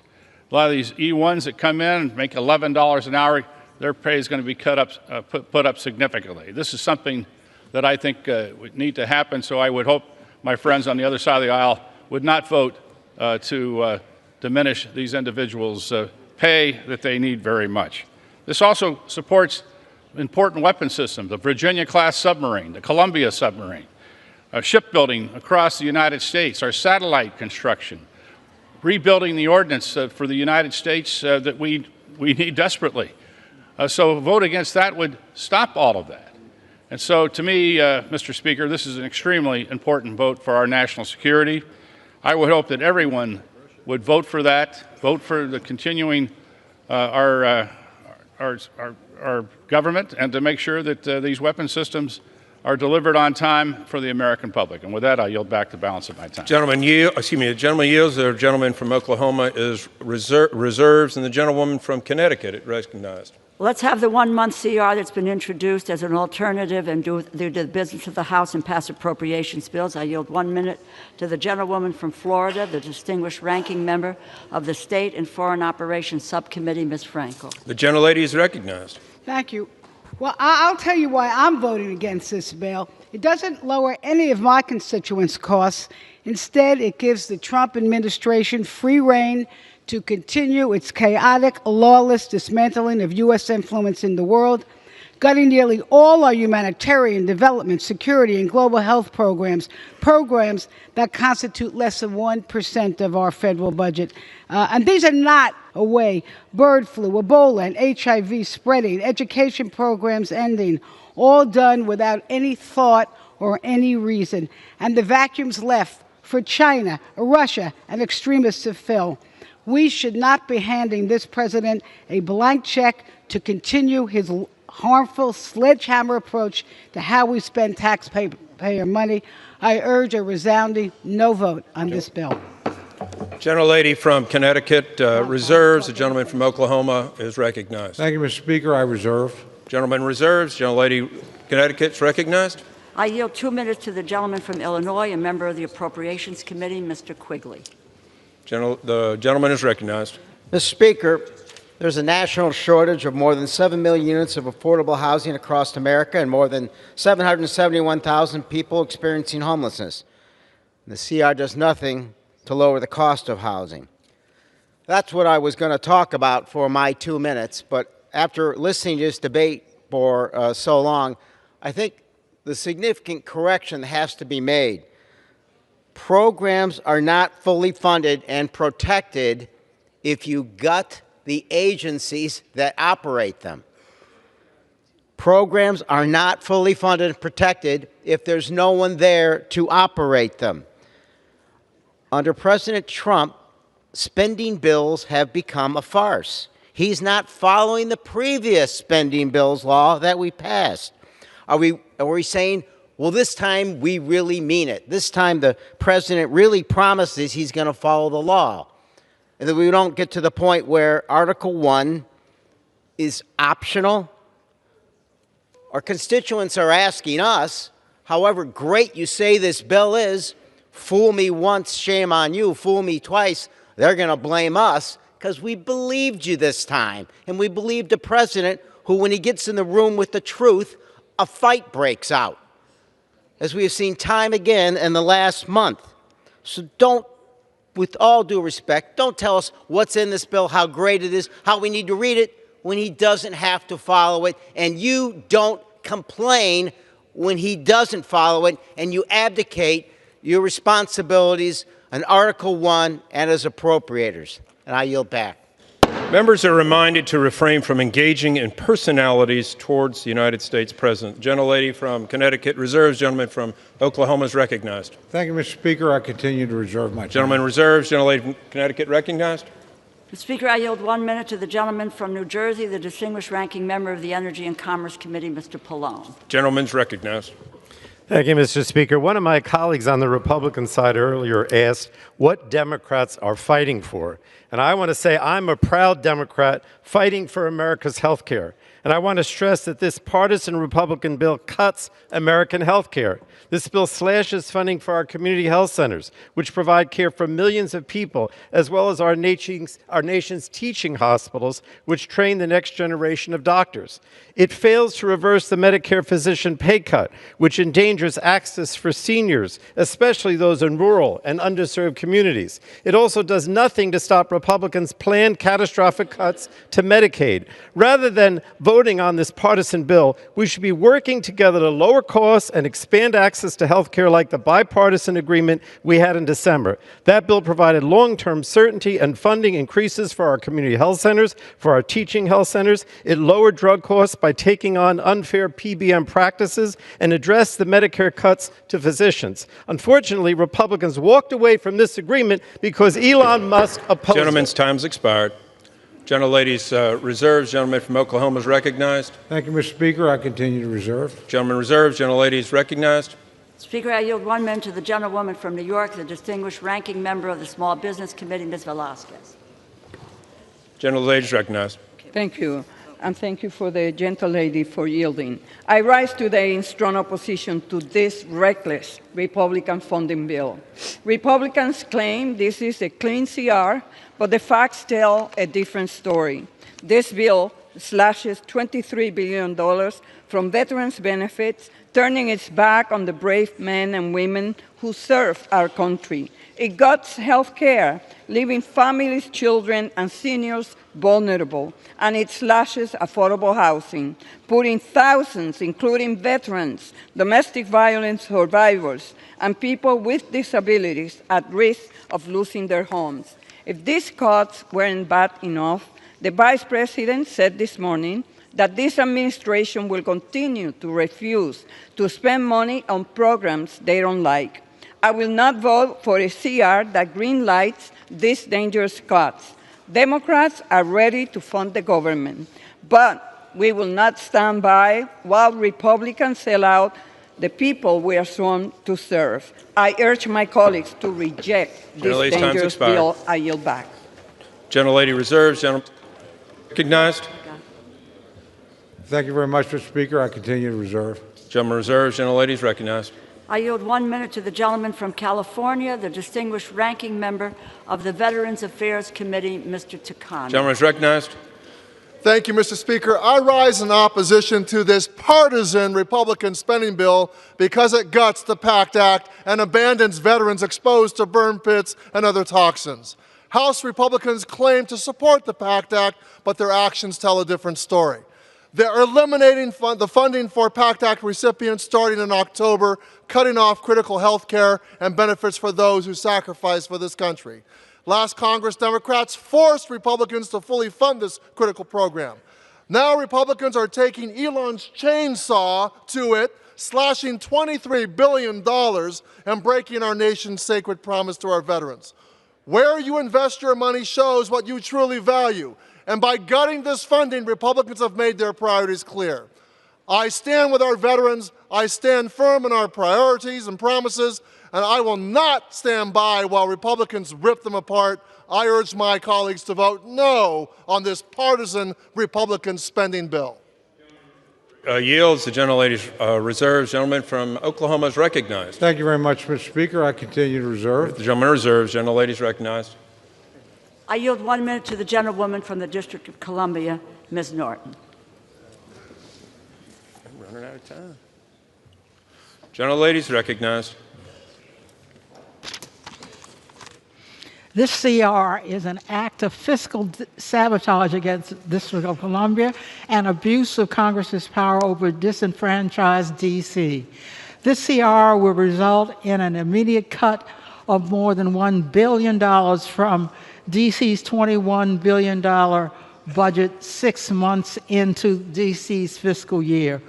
For the last 20 years, D.C. has been able to operate under the local budget enacted by D.C. for the next fiscal year for the duration of every CR. This CR does not allow D.C. to do so. Instead, the CR effectively repeals the fiscal year 2025 local budget enacted by D.C., which D.C. has been operating under for 6 months, and restores the fiscal year 2024 local budget enacted by D.C., which D.C. stopped operating under 6 months ago. This cut to D.C.'s local budget does not have the federal government any money because of D.C.'s local budget consists entirely of locally raised revenue. I urge voters to vote no. Time's expired. Gentleman from Oklahoma is recognized. Thank you very much, Mr. Speaker. I continue to reserve. The gentlewoman's time has expired. In that case, may I inquire how much time I have, Mr. Speaker? You have 6 minutes. I won't use it all, but I yield myself the balance of my time. You know, been an interesting debate. Been a lot of things said that are exaggerations, a lot of things said, in my view, that are fabrications. Let's talk about a few of those. There's nothing in this bill about Social Security. There's nothing in this bill about Medicare. There's nothing in this bill about Medicaid.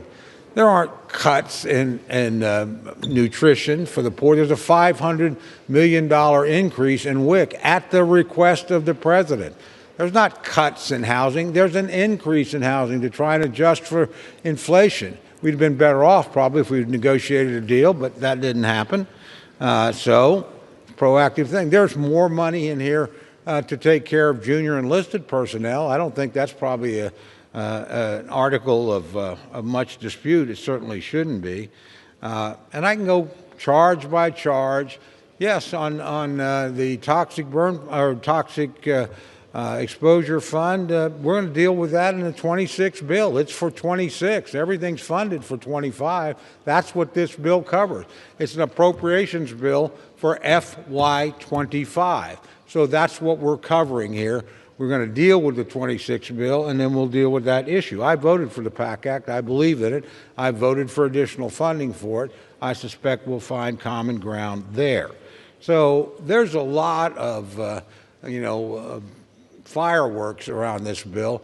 Let's just talk about what it does. It's pretty simple, guys. It's a CR. It's a continuing resolution. Your own leadership came out against it before they ever saw it. Maybe that's why we have all these fabrications and hallucinations about what's in it. It's pretty short. It's 99 pages. Read it. Now, I'm sorry everybody didn't get their projects. I really am sorry about that. We don't do that in CRs. So the big cuts here are mostly the elimination of congressional projects. I think most of those are worthy. I support them. I actually support the reforms some of my friend, the good friend, the ranking member, put in there. I think she did a great job for this institution. But we can't do them in a CR. We just don't do them. So people are upset about that. I'm sorry about that. But at the end of the day, there's only one important thing that matters here. You can vote yes and keep the government open. Whatever your problem is, whatever your concern is, it's going to be worse in a government shutdown, not better, worse. So whatever you're worried about, shutting down the government is not the answer to your concern. You're only going to make it worse. Keeping the government open is the right thing to do. I wish we could have gotten a deal. But we're not going to sit here and concede the executive authority of a Republican president because it upsets you. Not going to happen. We made that crystal clear, and I think that was the biggest thing. It wasn't a top-line number. We basically got to a top-line number. So we're here, and the government shutdown is 4 days away. So if you want to vote no and shut down the government in 4 days if you succeed, that's your choice. I respect every member's vote. I've never voted for a government shutdown. I've always voted to reopen the government. I don't like government shutdowns. I don't think they work. I think you'll find if you succeed in shutting down the government that it won't work very well for you either. It never works. So I think you'd be better advised to vote yes than to have to defend a vote to shut down the government personally. But actually this body will not have the final say.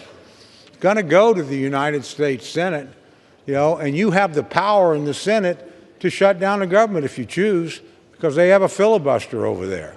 They have 60 votes. So if you're worried about it, just let it go over there. You've got the power in that body to do it. So if you want to shut down the government, your choice. But Mr. Speaker, I think the choice is crystal clear. If we took a poll on it, the American people were asked, do you want to shut down the government? The overwhelming answer would be no. Do you think you should keep the government open and keep working on our problems? That would be an overwhelming yes. So I choose to do what the American people want to do, keep the government open. That's what my constituents want. Maybe yours want to shut it down. Mine don't, and I suspect yours don't either. So with that, Mr. Speaker, I would just suggest we set aside the rhetoric and the intense feelings and just do the right thing. And the right thing is to vote yes and keep the government open. So, Mr. Speaker, I urge my colleagues to support this bill. I urge them not to vote to shut down the government, and I yield back the balance of my time. The gentleman yields. All time for debate has expired. Pursuant to House Resolution 211, the previous question is ordered on the bill as amended. The question is on engrossment and third reading of the bill. The those in favor say aye. Aye. Those opposed say no. No. The ayes have it. Third reading. A bill making further continuing appropriations and other extensions for the fiscal year ending September 30th, 2025, and for other purposes. For what purpose does the gentlewoman from New York seek recognition? Mr. Speaker, I have a motion to recommit at the desk. Clerk will read the motion. Ms. Ming of New York moves to recommit the bill H.R. 1968 to the Committee on Appropriations. Pursuant to Clause 2B of Rule 19, the previous question is ordered on the motion to recommit. The question is on the motion. Those in favor say aye. Aye. Those opposed say no. No. The noes have it. The motion is not. Speaker, I ask for the yeas and nays. Yeas and nays are requested. Those favoring a vote by the yeas and nays will rise. A sufficient number having arisen, the yeas and nays are ordered. Pursuant to Clause 8, Rule 20. Clause 8, Rule 20, further proceedings on the question will be postponed. Proceedings will resume on questions previously postponed. Votes will be taken in the following order. Passage of H.R. 1156, the motion to recommit on H.R. 1968, and passage of H.R. 1968 if ordered, as well as passes on House Joint Resolution 25. First vote will be a 15-minute vote. Pursuant to Clause 9, Rule 20, remaining votes will be 5 minutes. Pursuant to Clause 8 of Rule 20, the unfinished business is on the vote of H.R. 1156, on whether the yeas and nays are ordered. The clerk will report the title. Union Calendar Number 2, H.R. 1156, a bill to amend the CARES Act to extend the statute of limitations for fraud under certain unemployment programs and for other purposes. Question is on the passage of the bill. Members record their votes by electronic device. This is a 15-minute vote.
On this vote, the yeas are 295.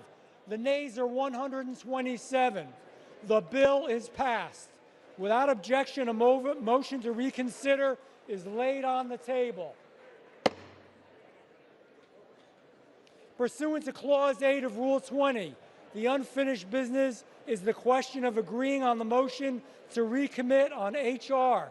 1968, offered by the gentlewoman from New York, Ms. Meng, on which the yeas and nays were ordered. The clerk will redesignate the motion. Motion to recommit H.R. 1968, offered by Ms. Meng of New York.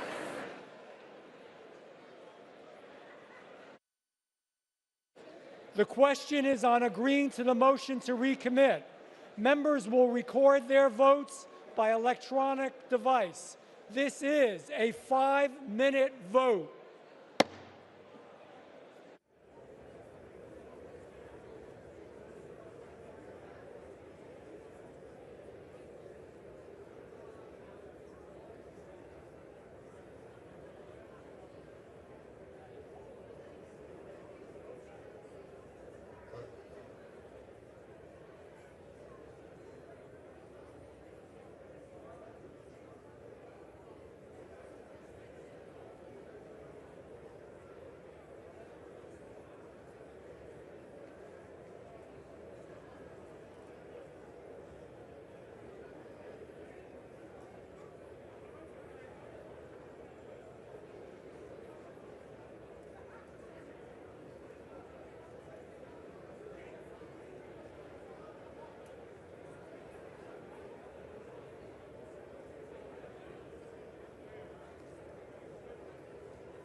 all members voted?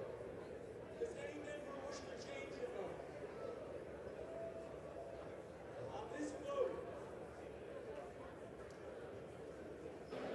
On this vote, the yeas are 213 and the nays are 216. The motion is not adopted. The question is on the passage of the bill. Those in favor, please say aye. Those opposed, please say no. The ayes have it. The gentlewoman from Connecticut. On that, I request the yeas and nays. The yeas and nays are requested. Those favoring a vote by the yeas and nays will rise. A sufficient number having risen, the yeas and nays are ordered. Members will record their vote by electronic device. This is a 5-minute vote.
On this vote, the yeas are 217, the nays are 213. The bill is passed without objection. The motion to reconsider is laid upon the table. Pursuant to Clause 8 of Rule 20, the unfinished business is on the vote of the passage of H.J. 25, on which the yeas and nays are ordered. Clerk will report the title of the joint resolution. Union Calendar Number 3, House Joint Resolution 25, Joint Resolution providing for congressional disapproval under Chapter 8 of Title 5 United States Code of the rules submitted by the Internal Revenue Service relating to gross proceeds reporting by brokers that regularly provide services effectuating digital asset sales. The question is on passage of the joint resolution. Members record their vote by electronic device. It's a 5-minute vote.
On this vote, the yeas are 292, the nays are 132, one vote present. The joint resolution is passed. Without objection, the motion to reconsider laid upon the table. Pursuant to Clause 8 of Rule 20, the unfinished business is on the question suspending the rules, passage of H.R. 706, which clerk will report the title. H.R. 706, a bill to improve the biodetection functions of the Department of Homeland Security and for other purposes. Will the House suspend the rules and pass the bill? So many of us in favor say aye. Those opposed say no. Opinion of the chair, 2/3 being in the affirmative. The bills are suspended. The rules are suspended. The bill is passed. Without objection, motion to reconsider laid upon the table. Pursuant to Clause 8 of Rule 20, the unfinished business on the question on suspending the rules and passing H.R. 1692. Clerk will report the title. H.R. 1692, a bill to amend the Homeland Security Act of 2002 to enable secure and trustworthy technology through other transaction contracting authority and for other purposes. The question is, will the House suspend the rules, pass the bill? So many in favor say aye. Those opposed say no. Opinion of the chair, 2/3 being in the affirmative. Rules are suspended. The bill is passed without objection. Motion to reconsider laid upon the table.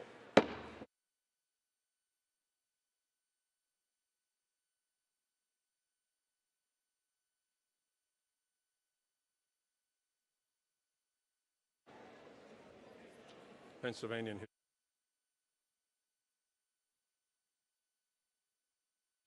For what purpose does the gentleman from Pennsylvania seek recognition?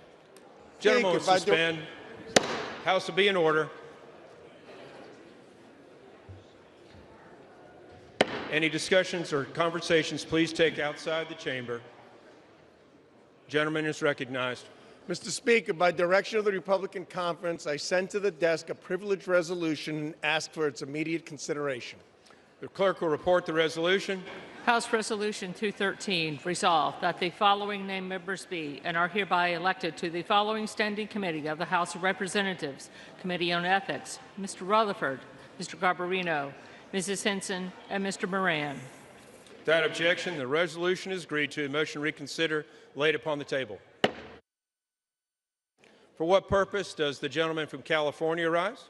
Mr. Speaker, by direction of the Democratic Caucus, I offer a privileged resolution and ask for its immediate consideration. Clerk will report the resolution. House Resolution 214, resolved. Unanimous consent that the resolution be considered as read. Without objection, the resolution is agreed to. The motion to reconsider laid upon the table.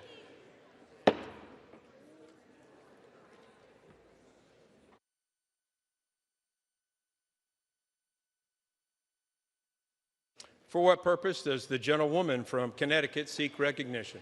Mr. Speaker, I send to the desk a resolution and I ask unanimous consent for its immediate consideration in the House. Under guidelines issued by successive speakers as recorded in Section 956 of the House Rules and Manual, the chair is constrained not to entertain the request unless it has been cleared by the bipartisan floor and committee leaderships. House will suspend. Take conversations off the floor.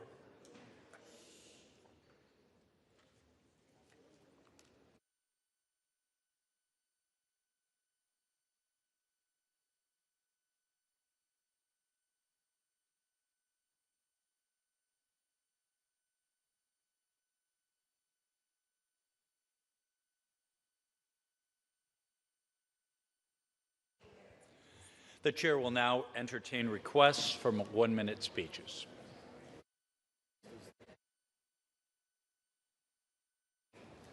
For what purpose does the gentleman from Tennessee seek recognition? Purpose does the gentleman from Georgia seek recognition? Ask unanimous consent to address the House for 1 minute to revise and extend my remarks. Without objection, the gentleman is recognized. The gentleman is correct. The House will return to order.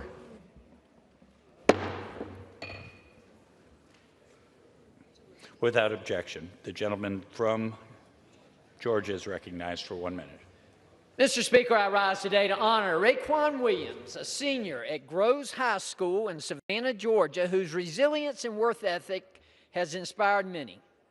Raekwon has faced immense hardship, losing his father at the age of 5 and his mother in December of 2024.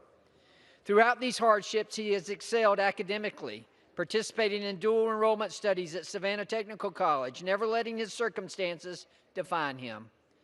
As a two-way lineman from the Groves High School football team, Raekwon demonstrated exceptional work ethic and dedication, earning the respect of his coaches and teammates. His perseverance earned him the Abby DeLoach Foundation and the Savannah Quarterback Club Scholar Athlete Award, which includes scholarship funds that will help him further his educational aspirations. Raekwon's story is a testament to the strength of the human spirit and the power of community support. Congratulations, Raekwon. We are very, very proud of you. Thank you, Mr. Speaker, and I yield back. The gentleman yields back.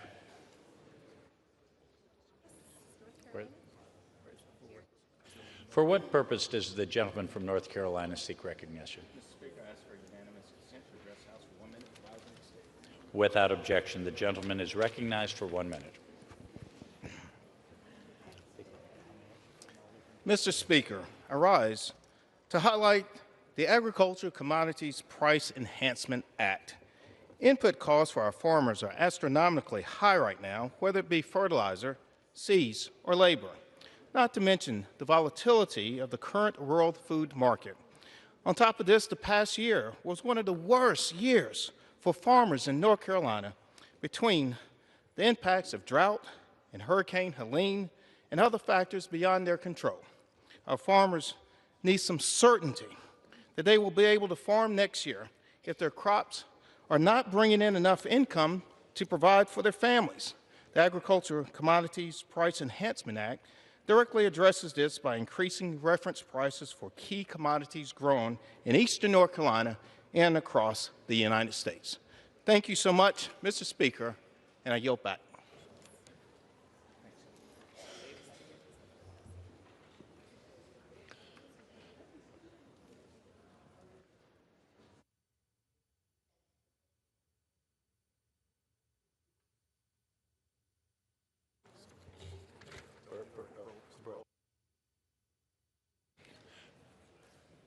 For what purpose does the gentleman from Missouri seek recognition?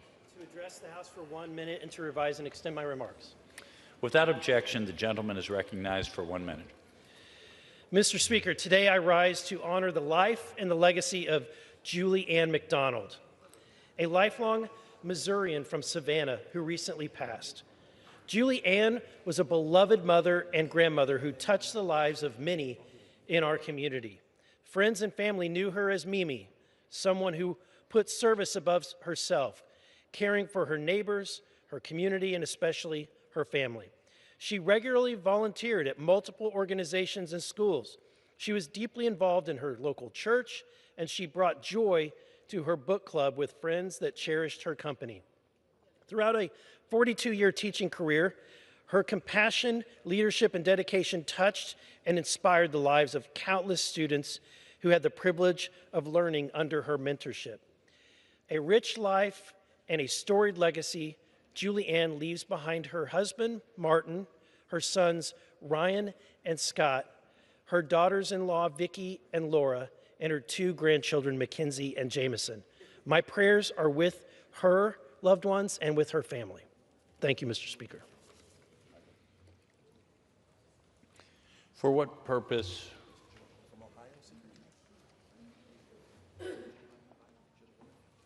For what purpose does the gentlewoman from Ohio seek recognition? I ask unanimous consent to address the House for 1 minute, revise and extend my Without objection, the gentlewoman is recognized for 1 minute. Mr. Speaker, I rise today to call out a vile attack on an American patriot, Senator Mark Kelly of the great state of Arizona.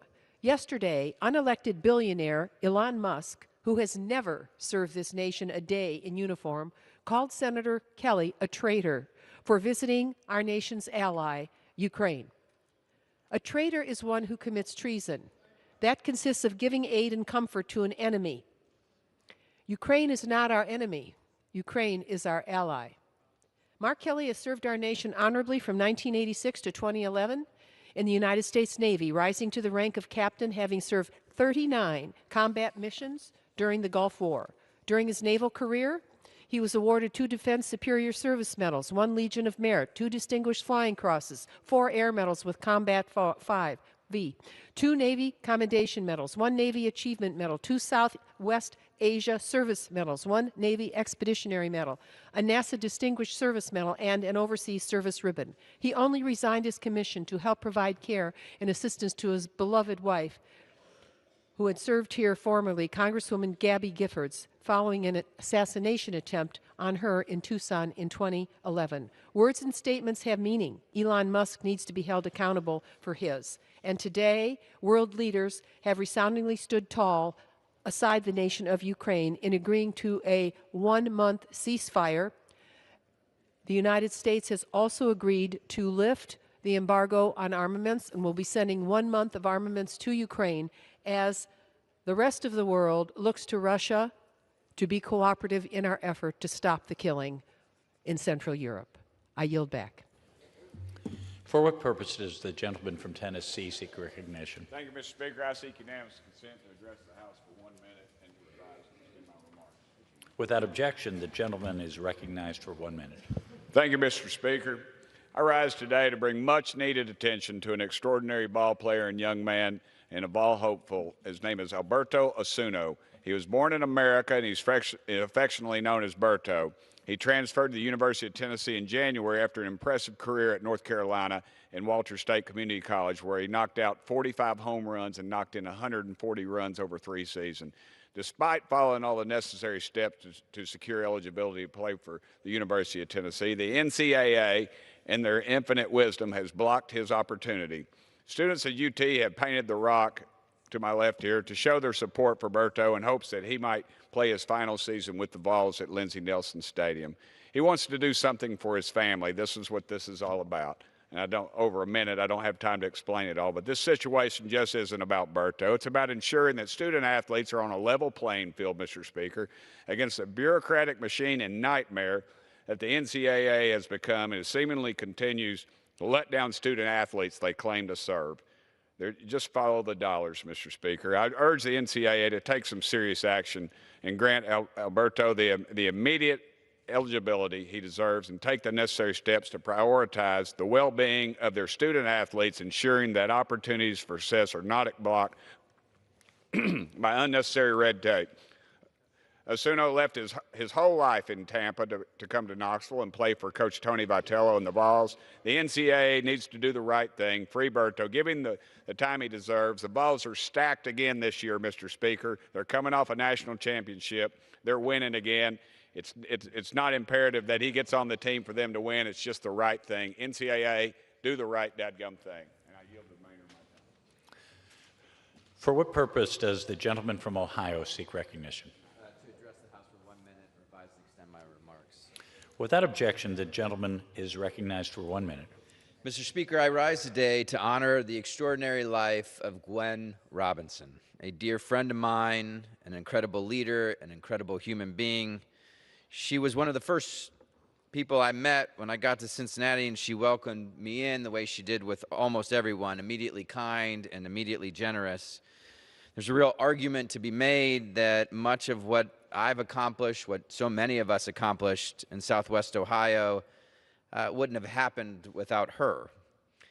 She fought so hard for the children in the Bond Hill Head Start program that she helped lead, making sure each one of them had the highest quality preschool. It was part of what convinced me that every child in Cincinnati deserved 2 years of quality preschool. And when we said we wanted to do that,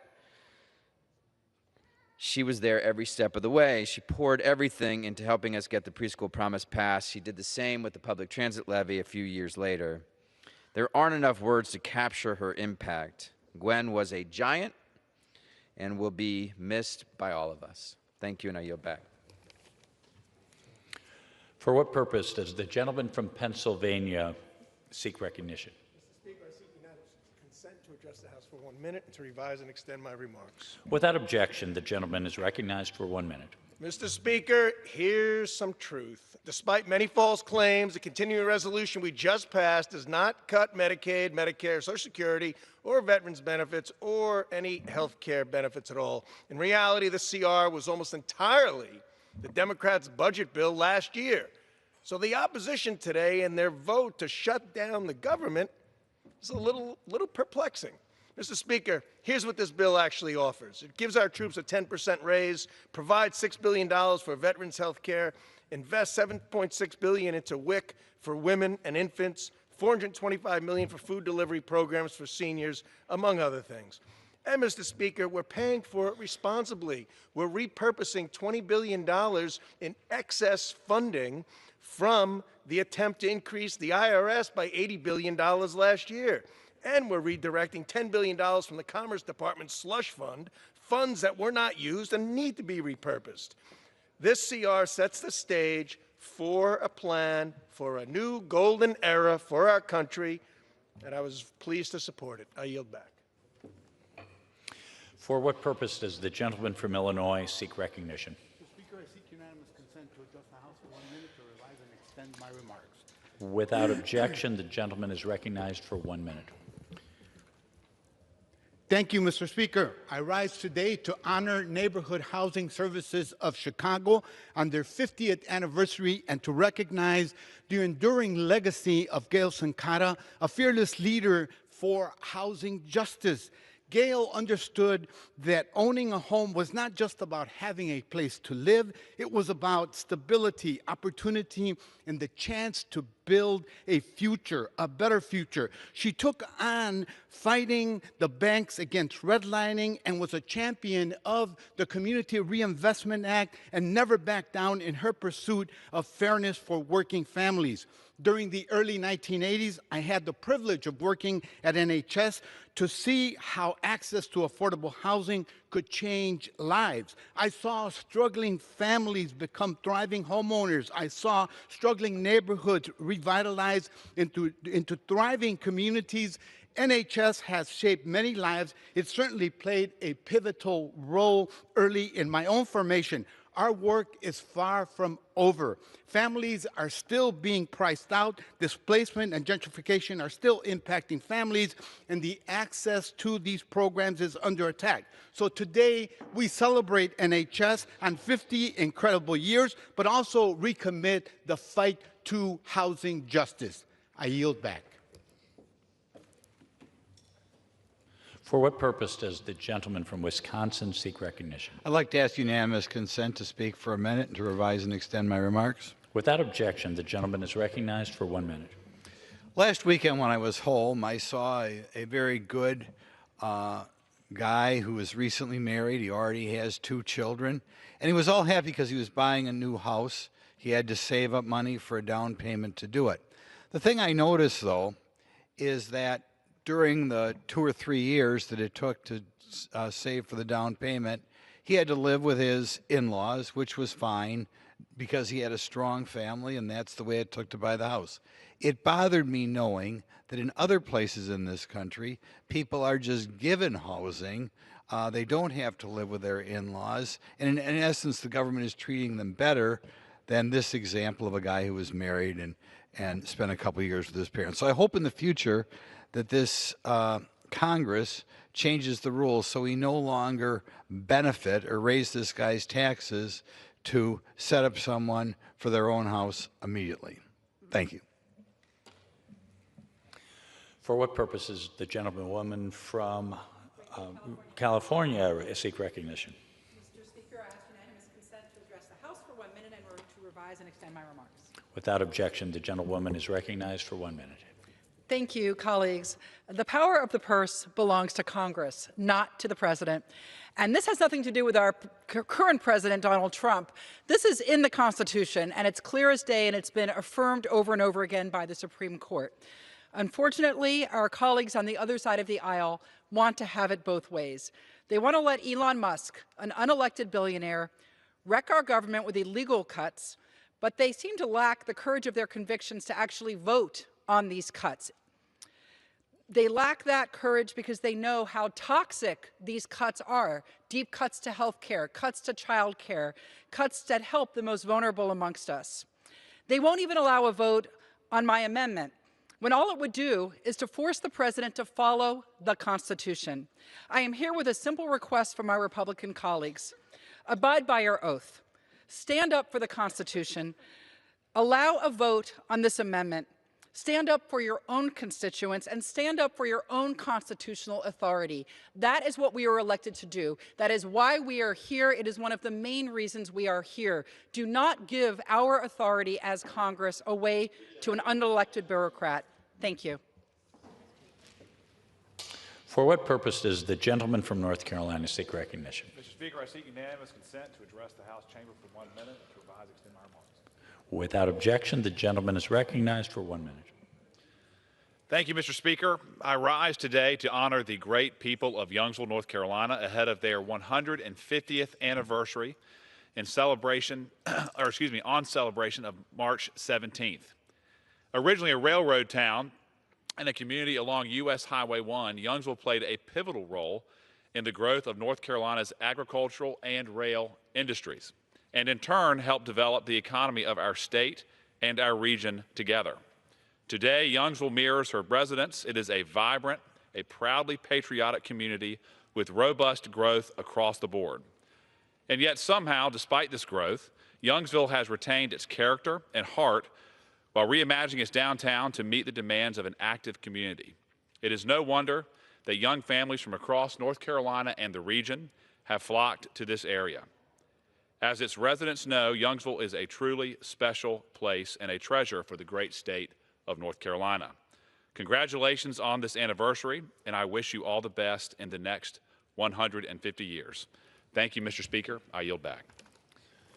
For what purpose does the gentlewoman from New York seek recognition? Mr. Speaker, I request unanimous consent to address the House for 1 minute to revise and extend my remarks. Without objection, the gentlewoman is recognized for 1 minute. Thank you, Mr. Speaker. Hazel Dukes was a lifelong champion for families and children in New York and across the country. Through her decades of civil rights activism, including as president of the NAACP, Dr. Dukes fought tirelessly to build a more perfect union. Dr. Dukes broke barriers as the first Black American to work for the Nassau County District Attorney's Office, where she stood up for Long Island communities that had been long ignored or underserved. As we mourn her tremendous loss, we take comfort in the fact that Dr. Dukes' legacy will continue to live on in those that she mentored and the countless Americans who have been impacted by her life's work. May she rest in peace. With that, I yield back. For what purpose does the gentlewoman from Minnesota seek recognition? Ask for unanimous consent to address the House for 1 minute, extend and revise my remarks. Without objection, the gentlewoman is recognized for 1 minute. Mr. Speaker, I rise today to honor the life of Jeremy Zivitz, a beloved father, husband, and a member of our community and a teacher at De La Salle High School in Minneapolis. Jeremy dedicated his life to teaching and touched the lives of hundreds of Minneapolis students over the years. Even in the midst of difficult health challenges, he never wavered in his commitment into educating and supporting his students. Generations of young people will carry his lessons of kindness, authenticity, and the power of connection. Jeremy saw education as more than just an avenue for teaching. He saw it as a place to help his students become their best selves. His students and colleagues alike remember him as a teacher who led with authenticity and heart. Our community will miss him dearly, and his legacy will live on. Thank you, and I yield back. For what purpose does the gentlewoman from Oregon seek recognition? Mr. Speaker, I request unanimous consent to address the House for 1 minute and to revise and expand my remarks. Without objection, the gentlewoman is recognized for 1 minute. Thank you. What happened today is disgraceful. House Republicans have abandoned working Americans. They are taking housing and food from our seniors, children and families. They have abandoned our veterans, the people who have bled for our country so that we can be free. They have given this administration and its illegitimate mercenaries free license to gut agencies and services. And Mr. Speaker, make no mistake, the vote the Republicans took today is a shameful turn for this body.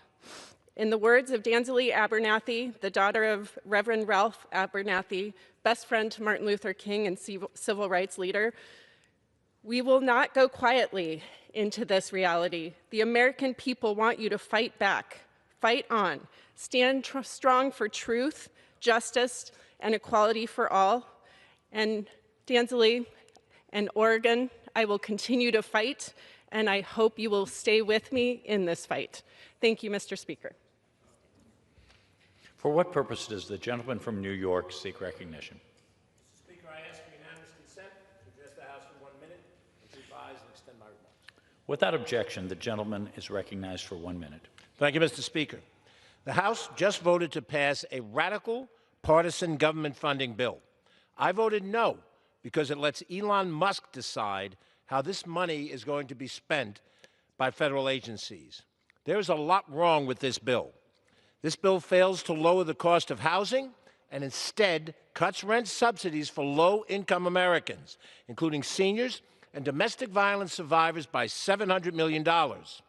This enables President Trump and Elon Musk to cancel transportation infrastructure projects already underway. These projects are reducing traffic congestion and improving subway systems. This reduces the emergency food program by $20 million at a time when food prices are on the rise. This allows Musk and Trump to fire thousands of employees at the Social Security Administration, and it cuts funding for health care for veterans who are exposed to toxins and so much more that is worse. We needed a bill that protects the middle class and makes life less expensive for residents in Westchester and the Bronx. This continuing resolution is the opposite of that. Remember, I told you so. Thank you, Mr. Speaker. For what purpose does the gentleman from Indiana seek recognition? I ask unanimous consent to address the House for 1 minute. Without objection, the gentleman is recognized for 1 minute. Mr. Speaker, I rise today to state that should now the House-approved full-year continued resolution become law, it will be a legislative tragedy for Northwest Indiana that will strip away specific funding for public safety and economic development. By not including community project funding requests approved by this institution in the House Appropriations Committee just last year, Indiana's 1st Congressional District loses $4 million in approved funds to support equipment and resources for law enforcement agencies, and $7 million in approved economic development projects, and reducing health benefits for veterans and putting at risk health care for seniors and children with complex medical conditions. The House majority has made Northwest Indiana less safe and jeopardizes our potential for economic growth and the ability to create more work and wealth and put veteran health care and those veterans who were exposed to toxic burn pits, Agent Orange, and radiation health care at risk. It is shameful that we have misled our local law enforcement agencies, local units of government, and veterans and seniors. I encourage my Senate colleagues to reject this harmful measure, and with that, I yield back. For what purpose does the gentlewoman from New York seek recognition? I have consent to address the House for 1 minute. I extend my remarks. Without objection, the gentlewoman is recognized for 1 minute. Thank you, Mr. Speaker. Today I rise in honor of Dr. Hazel Dukes, a lifelong activist, a champion for civil rights, and the president of the NAACP New York State Conference. Her fierce commitment to fighting for equality and justice is simply unmatched.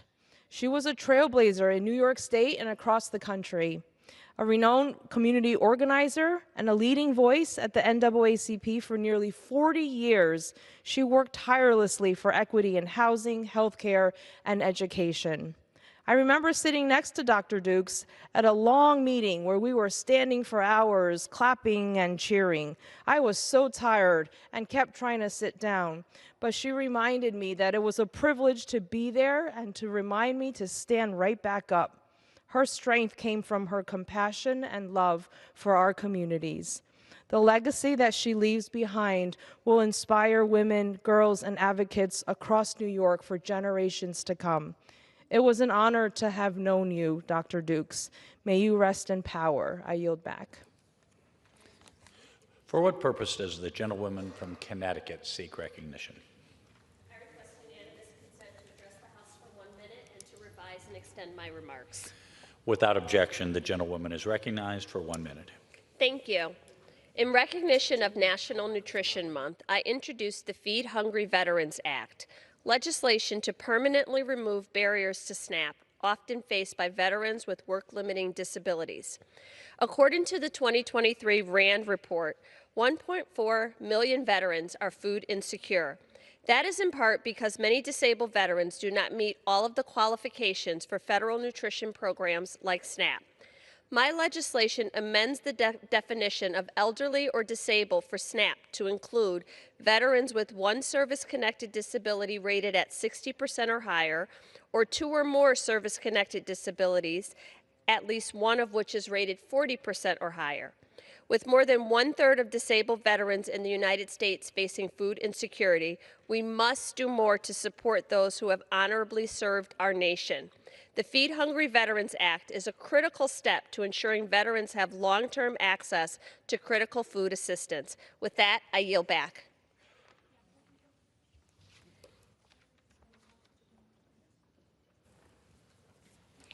The chair lays before the House a communication from the Speaker. The Speaker's Rooms, Washington, D.C., March 11th, 2025.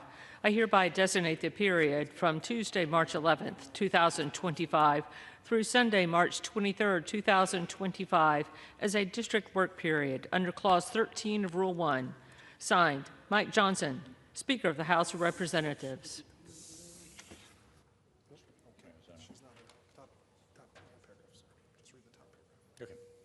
Under the Speaker's announced policy of January 3rd, 2025, the gentleman from Arizona, Mr. Schweikert, is recognized for 60 minutes as the designee of the Majority Leader. Thank you, Mr. Speaker Pro Tem. I'd like to yield the gentlewoman from Minnesota as much time as she may consume.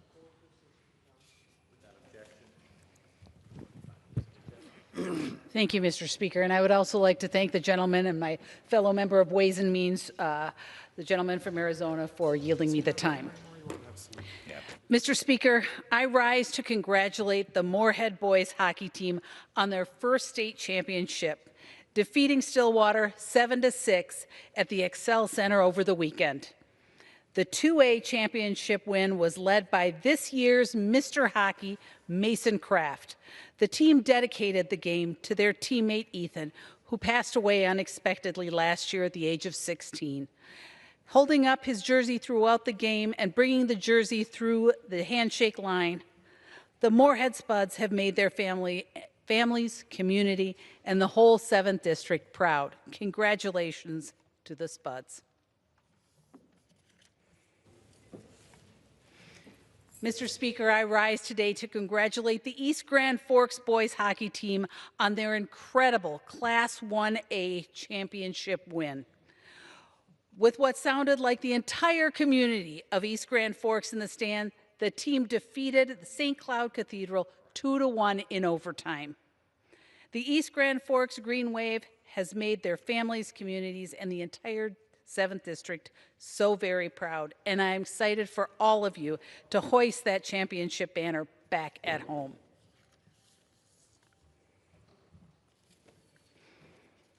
Mr. Speaker, I rise to congratulate the Warroad girls hockey team, the Lady Warriors, on their 10-year streak as section champions.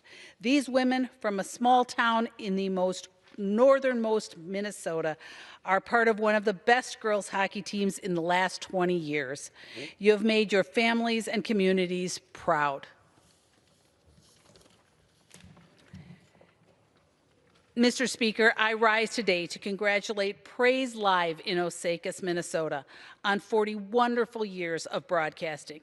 For 40 years, Praise Live has been bringing hope and faith to people across central and western Minnesota. They have even partnered with stations in Guyana and Uganda and as far-reaching as war-torn Sudan to spread the gospel and its message of encouragement, faith, and hope across Africa. Thank you, Praise Live, for connecting with, praying for, and strengthening the Christian communities you are committed to serving. I pray for a successful next 40 years. And with that, I yield back. Thank you, Mr. Speaker.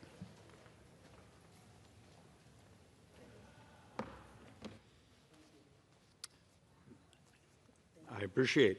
Mr. Speaker Pro Tem, I'm going to try something this evening. The thesis I'm going to try to sell tonight is that data is substantially a solution for us. And you go, huh? So I'm going to walk through a number of things that just came out in the new MedPAC report because, and look, I've only just started reading it, but there's a couple interesting things. I'm going to try to walk through the reality of what drives debt and deficits like I do every week. I'm going to try to walk folks through some of the actual math instead of some of the hysteria that is modern politics where we make crap up because we don't tell the total details. And let's see if we can actually make any progress here on sort of the intellectual capital of this place. So just off the top of my head, Mr. Speaker, you've seen the stories of, the butchering of federal employees. Okay, let's walk through just some of the math. You got 3 million federal employees. If 77,000 have decided to take, the early retirement offer, let's see, that's, God, I should have, dear heaven, I should have calculated this before, is 3%, 3% of the federal population. I have a chart we're working on, did not make my stack, to show the growth in the number of federal employees in the last decade. It's a little rich how many folks run around here and they want more spending for their projects, or they don't want this, or they don't want that, but at the same time, they're lined up at our doors and want more spending. If I could come to you and say, guys, we're going to try to find a way to make the way we deliver services much more efficient, much more rational. So let's actually sort of walk through a couple of the boards. This is one we start with a lot. And the number now is a bit more dour. This board's a year out of date, but I didn't want to spend the money to reprint it. Do you see the blue portion? Okay, this fiscal year, it's about 25% of all the spending is in the blue. That's what we get to vote on. That's military. That's what we call non-defense discretionary. We borrow about, let's see, last year for every dollar we took in taxes, we borrowed, or we spent $1.39. So functionally, 39 cents. This year it will be a little better. We think it will be only 36 cents for every dollar we take in taxes. So what that basically means is everything you and I as a member of Congress vote on is borrowed. But we have this reconciliation budget. It's one of the few times where we actually get to talk a little bit about what's in the red. But we don't get to touch net interest. Interest is interest. And some of the math coming in right now says interest this year, this fiscal year, could be about 1.1 to 1.2. I actually am a bit more dour. $1 trillion, making interest functionally the second highest expense in the federal government. Until this reconciliation budget makes it through, defenses like number 4 on spending. So Social Security, interest, functionally Medicare, defense. But when you take a look at what we're even allowed to talk about in a reconciliation budget, and you know why we do the reconciliation budget, it's so we can get around this 60-vote rule in the Senate. So we're doing all this dancing and stuff because of the Senate rules. But we can't touch net interest, and we're not allowed to go near Social Security. So think about that. That area on that last chart I just showed you that was red, the majority of it, we're not even allowed to talk about. We can't touch it. We can't do anything about it. So when you see the authorizations, that's actually why committees like Ways and Means and Energy and Commerce have such a lift. So what happens if I come to you and start to say, you have a country that's binging on debt. We're in extraordinary measures right now, so some of the daily debt calculations are a little screwed up. But before we went into extraordinary measures, we were in the $60,000, $70,000 per second every day, every second. If my math is correct and we come in at about 2.2 trillion, maybe 2.3 trillion of borrowing this year, you got to start thinking about that. So we take in about 5 trillion in tax receipts. We're going to spend about 7 trillion, meaning about 7.25% of the entire economy is borrowed this year. And if we don't get our act together, in 9 budget years, it could be 9.2% of the entire economy is borrowed. And I was just wanted to make the point, because I'd come here in the past, interest rates have fallen dramatically in the last couple of weeks, which, remember the seesaw? We've talked about the seesaw.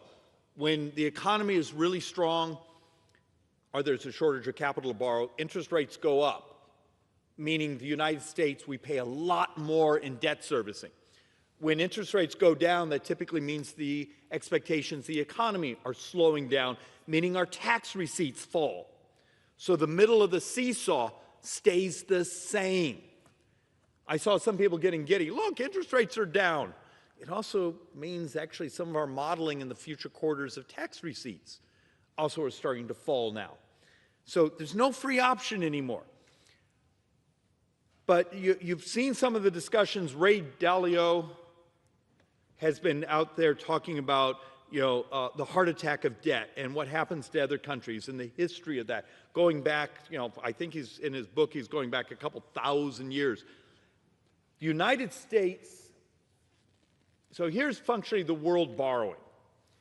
China's borrowing about 17% of what we call the available capital for sovereign borrowing. Japan's borrowing about 10%. We're borrowing 40%. So we're about 25% of the world's GDP, but we're borrowing 40% of the money that goes to sovereigns.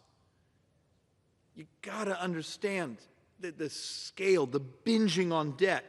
And when I get to the very last board, I'm going to show again the chart that just seems to upset people, but it's math. From today through the next 30 years, discretionary spending actually, according to CBO's 30-year model, actually ends up with sort of, it grows slower than tax receipts. But it's Social Security and Medicare. It's demographics. It's not Republican, it's not Democrat, it's demographics. Where it becomes partisan is the unwillingness to tell truth about the math, and then actually the creativity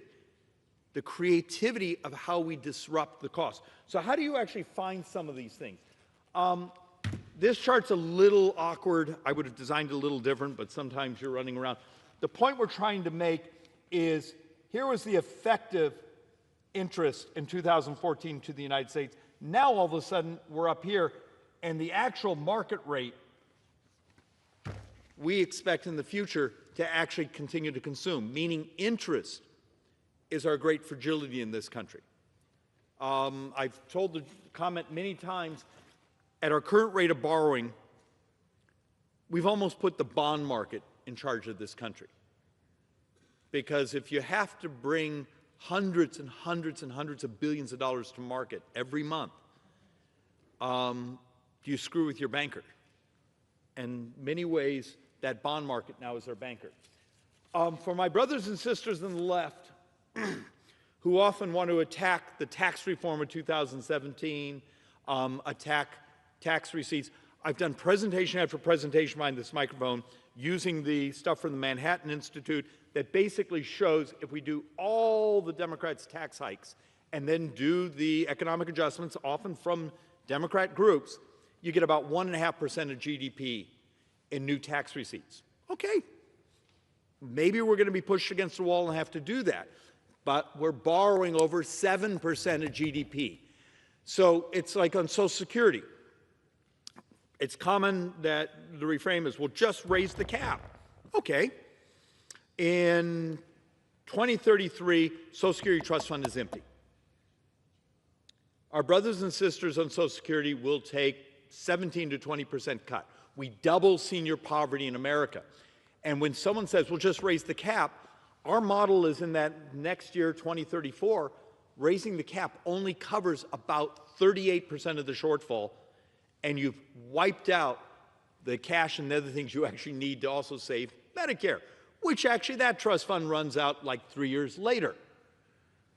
So one of the reasons for this chart is trying to demonstrate something very simple, that back when, before TCJA, the 2017 tax reform, the actual projection of what tax receipts would be, so before the tax changes, we're right on track. You see the weird blip there? That was the remarkable amount of spending that happened during the pandemic. We actually just went back to nominal. So what happens here? What happens when there's this intense hunger to play this weird blame game instead of being willing to tell our voters the truth? The vast majority of debt this decade will be interest and healthcare costs, mostly Medicare. So one more contributions to the increase in spending from 2024 to 2035. Interest. So remember, why this chart is important. Let's put it in perspective. Baseline. This is actually with the taxes going up at the end of this year, just baseline. So following current law, not the clowns that actually run around saying, let's just avoid the law and just let's pretend what we spend, we spend. The law says we're going to borrow $22 trillion over the next 10 years. Okay, that's baseline. Here's the mix of that borrowing. 24% of that will be interest of the additional borrowing. Old age survivors, Social Security will be 31%. Discretionary, 13%. Other mandatory, 4%. And Medicare, 28%. Now, the fact of the matter is old age survivor, Medicare have their own trust funds, except for the fact that within that 10-year window, at least this trust fund is now emptied. Are we allowed to talk about it? Are we allowed to do the moral thing here and maybe stop the doubling of senior poverty? But yet, the fact of the matter is maybe I'm an idiot for getting behind the microphone and actually mentioning the word Social Security because there's someone writing an attack ad on me right now for trying to save it. It's just the sickness of this place. So let's actually walk through a little bit. I saw a number of folks who actually have been attacking DOGE and the attempts to use data. Understand that some of the communication skills are haphazard. But if I came to you today and said, let's strip any partisanship, we need to find waste, fraud, abuse, modeling issues where we're doing things the wrong way, where we have models that are decades, sometimes decades and decades out of date, would you hire an army of auditors? An army of lawyers? Or would you hire data scientists? Turns out, several years ago, Congress started requiring agencies that send out payments, that cover healthcare costs, that send out checks, these things, start telling us your error reports. Okay, so for 2023, we think the reports come back at $236 billion of improper payments. Okay, that's a stunning amount of money. But that doesn't mean there's $236 billion of improper payments that have been stolen. There's a bunch of it, it has been, but it's more complex. And an army of auditors, it would take years to grind through this. That's why actually the miracle of technology right now, hire some data scientists. They're really expensive. Most of them actually, I've met recently, actually are bathing. That's both funny and shockingly true. I met one that is an MIT dropout. Apparently MIT wasn't hard enough for him. But that's actually what he does. And the failure to access data information. Well, it turns out a whole bunch of what we label as improper payments, we lacked data on understanding. So what happens when it's the data scientists that will help us grind through? I just grabbed this one because Treasury itself, not just CMS, all the other agencies, Treasury itself has $21 billion of improper payments. When you walk through what those were and why they were improper. They didn't verify household size. They didn't verify the qualifications. They didn't verify these things. That is basically data. So let's actually have a little more fun here. Types of improper payments. Okay, we actually estimate of that 36 billion in, actually this is for 2024, the other chart was 2023. 135 billion are overpayments. Now understand, for a lot of those, that may come through CMS, a Medicare reimbursement. CMS has the ability, months and months, a year later, to try to recapture those monies. What we're trying to get the data scientists to build us models to understand, okay, if there's 135 billion of overpayments, how much of that comes back to us and how much is, we'll call it leakage, even though leakage is with a B is, and then there's, we have 12 billion unknown payments. We know payments went out, but there wasn't enough data telling us what they were. We had almost 8 billion of underpayments where we underpaid people. So you see what I'm trying to provide here is we know we have a problem. We've known we've had this problem for decades. For the last decade, we've been tracking the problem. And it's only been the last couple months we're beginning to tackle the problem and try to use technology to dive into what are these? What are these categories? And understand, some of this you'll notice the huge spike in improper payment amounts. That's actually mostly from the pandemic when we were pushing money, shoveling money out of this place like crazy. But we've been tracking this since 2014. It's taken to now to find the technology, to find the talent to start diving into this math. And why is this just so important? If you're someone like me who believes there's trillions of dollars over the next 10 years that we can save by just modernizing the way we deliver services, you first have to identify the outliers, identify what's going on. But why is this so incredibly important? You've got to understand what we're up against. Outlays of the largest mandatory programs are projected to massively increase. So let's be a moment of brutal honesty. This is 2025, this is 2034, so functioning 9 budget years. Social Security will have a 61% increase in spending. It's just that this is our demographics. And I'm going to try to explain these numbers a little bit more. Medicare will have almost a 78% increase in spending over those next 9 budget years. Now, there's a little more for this because this has none of the offsets. So I want to try to provide a level of brutal honesty. Remember, on like Medicare, on some things you have a portion of copay, those things. So, but it's still a 75% increase, but it goes from $2 trillion spending. So 9 budget years, Medicare itself will be a couple $1 trillion, just the spending on that. If you do the offset, the payments the senior makes, okay, that's about $400 billion. It's still a 75% increase in spending. What would happen if I could come to you and say, if we would use technology, if we'd modernize? So here's the MedPAC report that came out in the last couple days. Haven't read the whole thing, read part of it. Here's last year's MedPAC report. We read all of it, highlighted it, and we actually make our staff read it.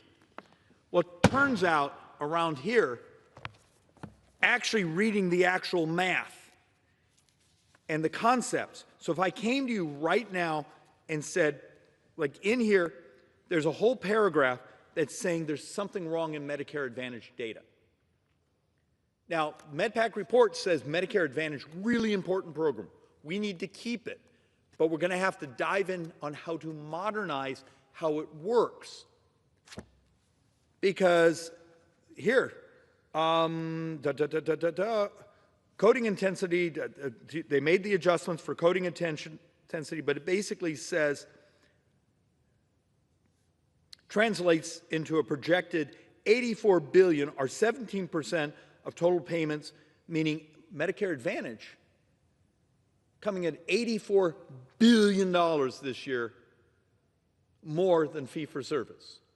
And that's with the adjustments for, renal failure and other things. Look, and I've already started to have the MedPAC report fall apart, so if any of you talk to the MedPAC folks, ask them for better binding on their reports. So what would happen if I came to you right now and said, we can do things to fix these outliers in cost and never cut a service by changing the incentives? Instead of the incentives that the MedPAC report talks about of scoring people as sicker and sicker and taking that additional spending, how about a system that says, why don't we incentivize the providers in this program to help our brothers and sisters who are seniors be healthier? And that making your population, helping them be healthier, is actually your profit. Is that heresy? I would argue that's just good design. And we don't have a choice, because last week, the Joint Economic Committee, we published a report. And I chair the Joint Economic Committee, and I appreciate we have remarkably hardworking economists, and we're trying very hard, but we're willing to go to places that are politically dangerous but mathematically honest, which is something that rarely happens around here. But we tried to touch on things like, how fragile is U.S. debt to higher interest rates? Fact of the matter is, I did a chart a couple of weeks ago that showed if the United States went back to a 6% handle on U.S. sovereign debt. Now, you go, well, that's a lot higher than we're at today. Yeah, but go back to the early 2000s, we were right up against 6%. You do realize in 9 budget years, if you are at 6%, it would mean 45% of all U.S. tax collections go just to interest. We do a chapter here on the effects of obesity to our society, to spending, to longevity, to family formation. Last year's report came in over $9 trillion. This year, we even define it more to understand what happens when the single biggest spend in our society could actually be mitigated by helping our brothers and sisters in the country be healthier. Are we allowed to talk about that, or is that just heresy? Because once again, got to tell the truth, over the next 30 years, Social Security and Medicare represent all the borrowing. And it's like $116 trillion of borrowing. Discretionary, which we talk about a lot because that's where you find some of the really stupid spending, the shiny objects, is projected to grow slower than tax receipts. My point is, for everyone out there who wants to be enraged by the White House, enraged by those of us who are trying to find solutions, bring us ideas. Bring us actual math. Stop making crap up, but if you're going to give us ideas, actually maybe read your subject area first. You'd be amazed how many things we get, where if we just didn't have foreign aid, and we show the chart that it's a week of borrowing. Understand, you have a country that our baseline is going to be borrowing about $6 billion a day. How long do you think we can do that? So first, if we can find ways to do it better, faster, cheaper, read the actual reports that we've been given for a decade that actually have ideas in this, and be willing now to do the hard work of just using technology and data and modernizing. And Mr. Speaker, one of the insane things around here, when you meet many of the folks who are in our hallways demanding more spending, demanding more regulations, demanding more barriers to entry to protect their business model of their bureaucracy. They actually hate the discussion of modernizing. You're a medical professional. You know what you're doing. The fact of the matter is there's hope. I don't think there's a lot of more years we can wait, but there's ways to do this. How do we get this body, both our brothers and sisters on the Democrat side, that actually, if they'd be willing to work with us on saying, let's modernize. Let's embrace the technology. Let's do the things we know that if we were actually caring, just maybe not great politics, but it's really good economics and really good for the future of this country. And with that, Mr. Speaker, I'm going to yield back. The gentleman yields.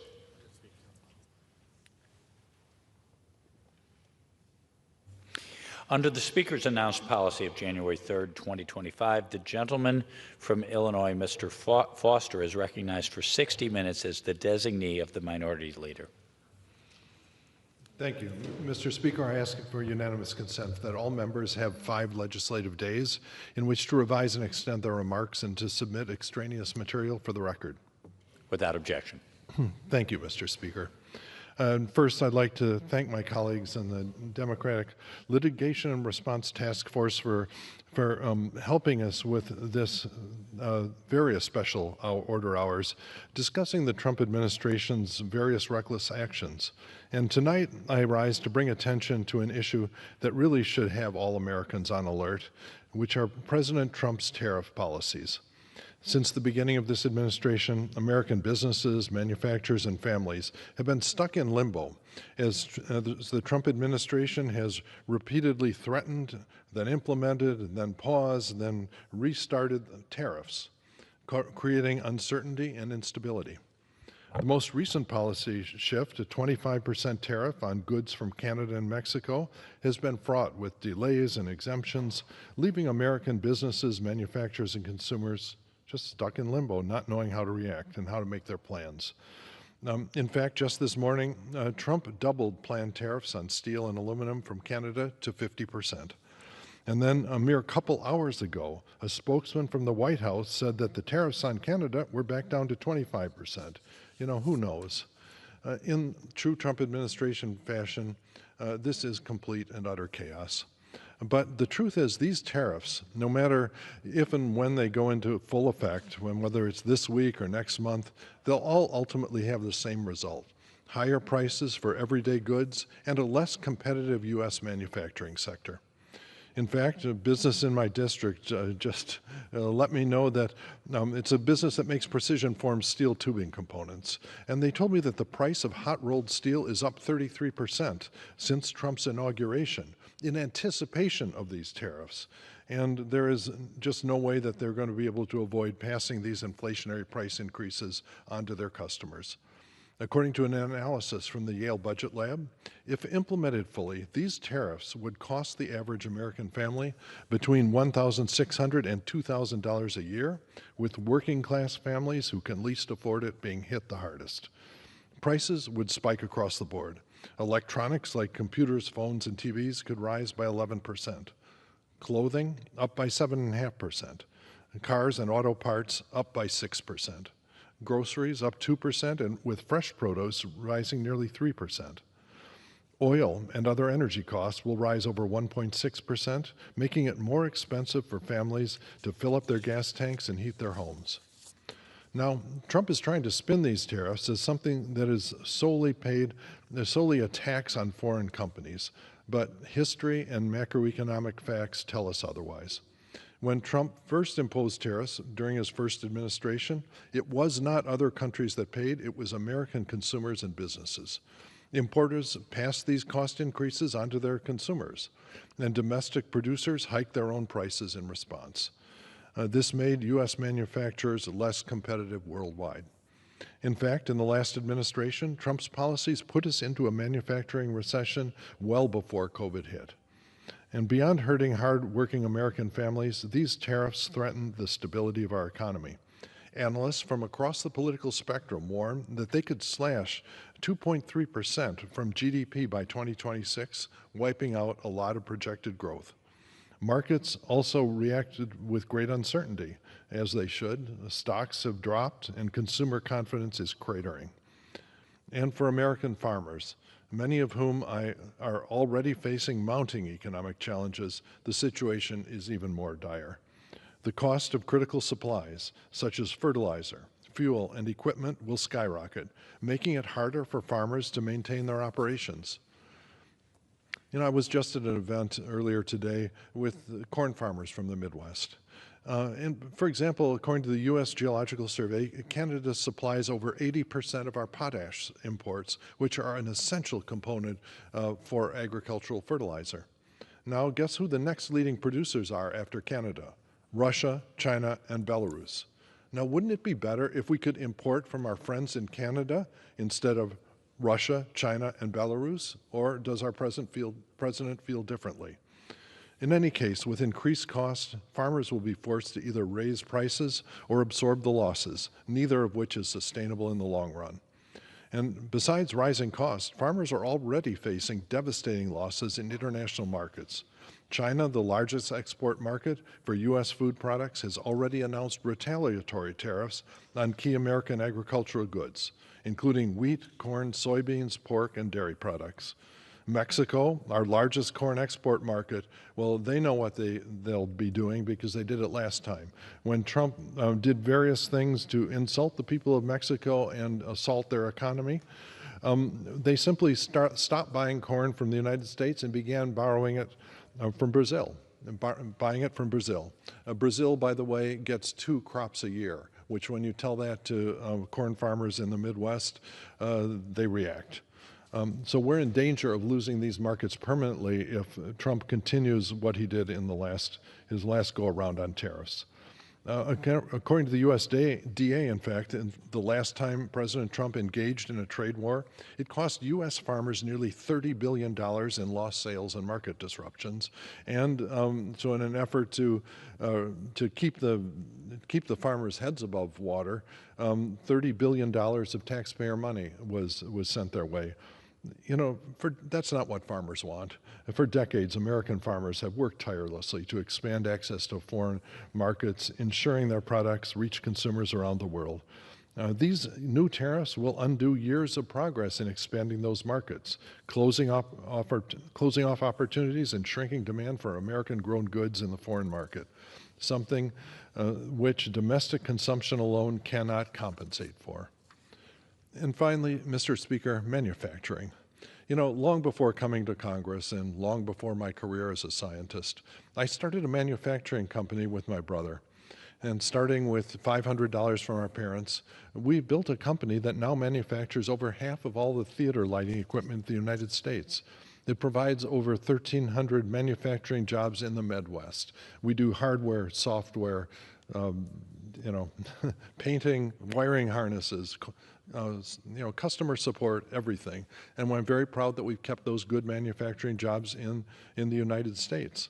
And that's why boosting U.S. manufacturing and creating manufacturing jobs here has always been a top priority of mine, and why I was so horrified at the damage done to U.S. manufacturing by the last set of Trump tariffs. So I watched with deep concern as the first Trump administration's tariffs and our other trade policies put us in a manufacturing recession a year before COVID even started. Once again, Trump is pursuing a failed economic policy that was going to do nothing to bring jobs back, but instead it will drive up costs, kill growth, and undermine U.S. manufacturing, the very sector that he claims to protect.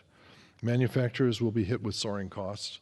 Many U.S. manufacturers rely on imported raw materials such as steel, aluminum, auto parts from Canada and Mexico, and these tariffs will increase costs across the supply chains, making it harder to produce goods economically and much, much harder for U.S. manufacturers to export their goods in a competitive world environment.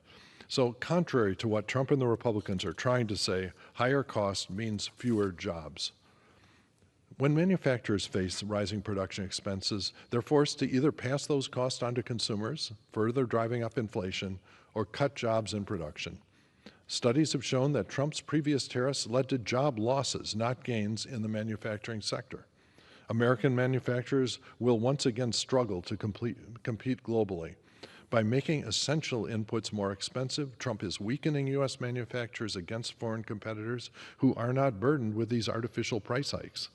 Not to mention, manufacturers will likely to be hit by retaliatory tariffs when they're trying to export their goods to the countries that President Trump has targeted. This is not America first. This is America last in the global economy.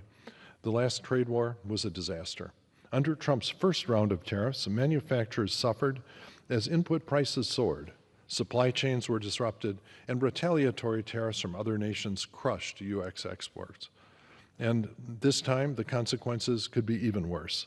The truth is, there are no winners in trade wars, only those left to bear the burden of higher costs, lost jobs, and economic instability. Instead of strengthening our economy, Trump and his Republican allies are needlessly putting at risk, gambling with the livelihoods of American families. And so when the U.S. is threatened with a recession, you don't have to take my word for it. You can read the front page of the Wall Street Journal. It will be those policies who are to blame. And next, I'm glad to be joined by my colleague, Congresswoman Melanie Stansbury. As a representative of a southern border state, New Mexico, she knows all too well the importance of fair trade with Mexico for our nation's economy, and especially for working families' wallets.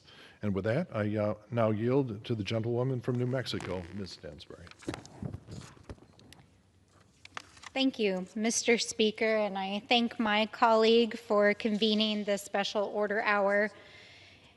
And I rise today to talk about the real-world impacts of what's happening right now in our federal government with the dismantling of federal agencies, the free fall of our economy, and the impacts that Elon Musk and Donald Trump are having on our communities. Because what is happening right now is not normal, and it is impacting our communities in ways that many do not even understand. Right now, real people are hurting. They are scared. They don't know what's going to happen. Today in my office, I met with members of a tribal council and leaders from a tribe in New Mexico who came to visit me. Like others, they shared stories about the people in the community who are frightened about what is happening. Teachers and educators in tribal schools who've been fired without any explanation. Critical federal funds that are on hold. And when they went to meet with the Department of the Interior today, they were told that even those who are in charge of the very programs that they were meeting them about didn't know what was happening. Back home, people are frightened. They are scared. They don't know if they're going to lose their Social Security, their Medicaid, or the access to life-saving care. A few days ago, I met with the largest food bank in the state of New Mexico. They distribute food to hundreds of food pantries, churches, homeless shelters, and individual families across the state. They told me that if the cuts to food assistance go through that Republicans are proposing in their budget framework, that the number of families, and especially our children and seniors who are currently facing food insecurity, will double. There is not enough support, resources, and infrastructure in the state of New Mexico to meet the need if these programs are cut.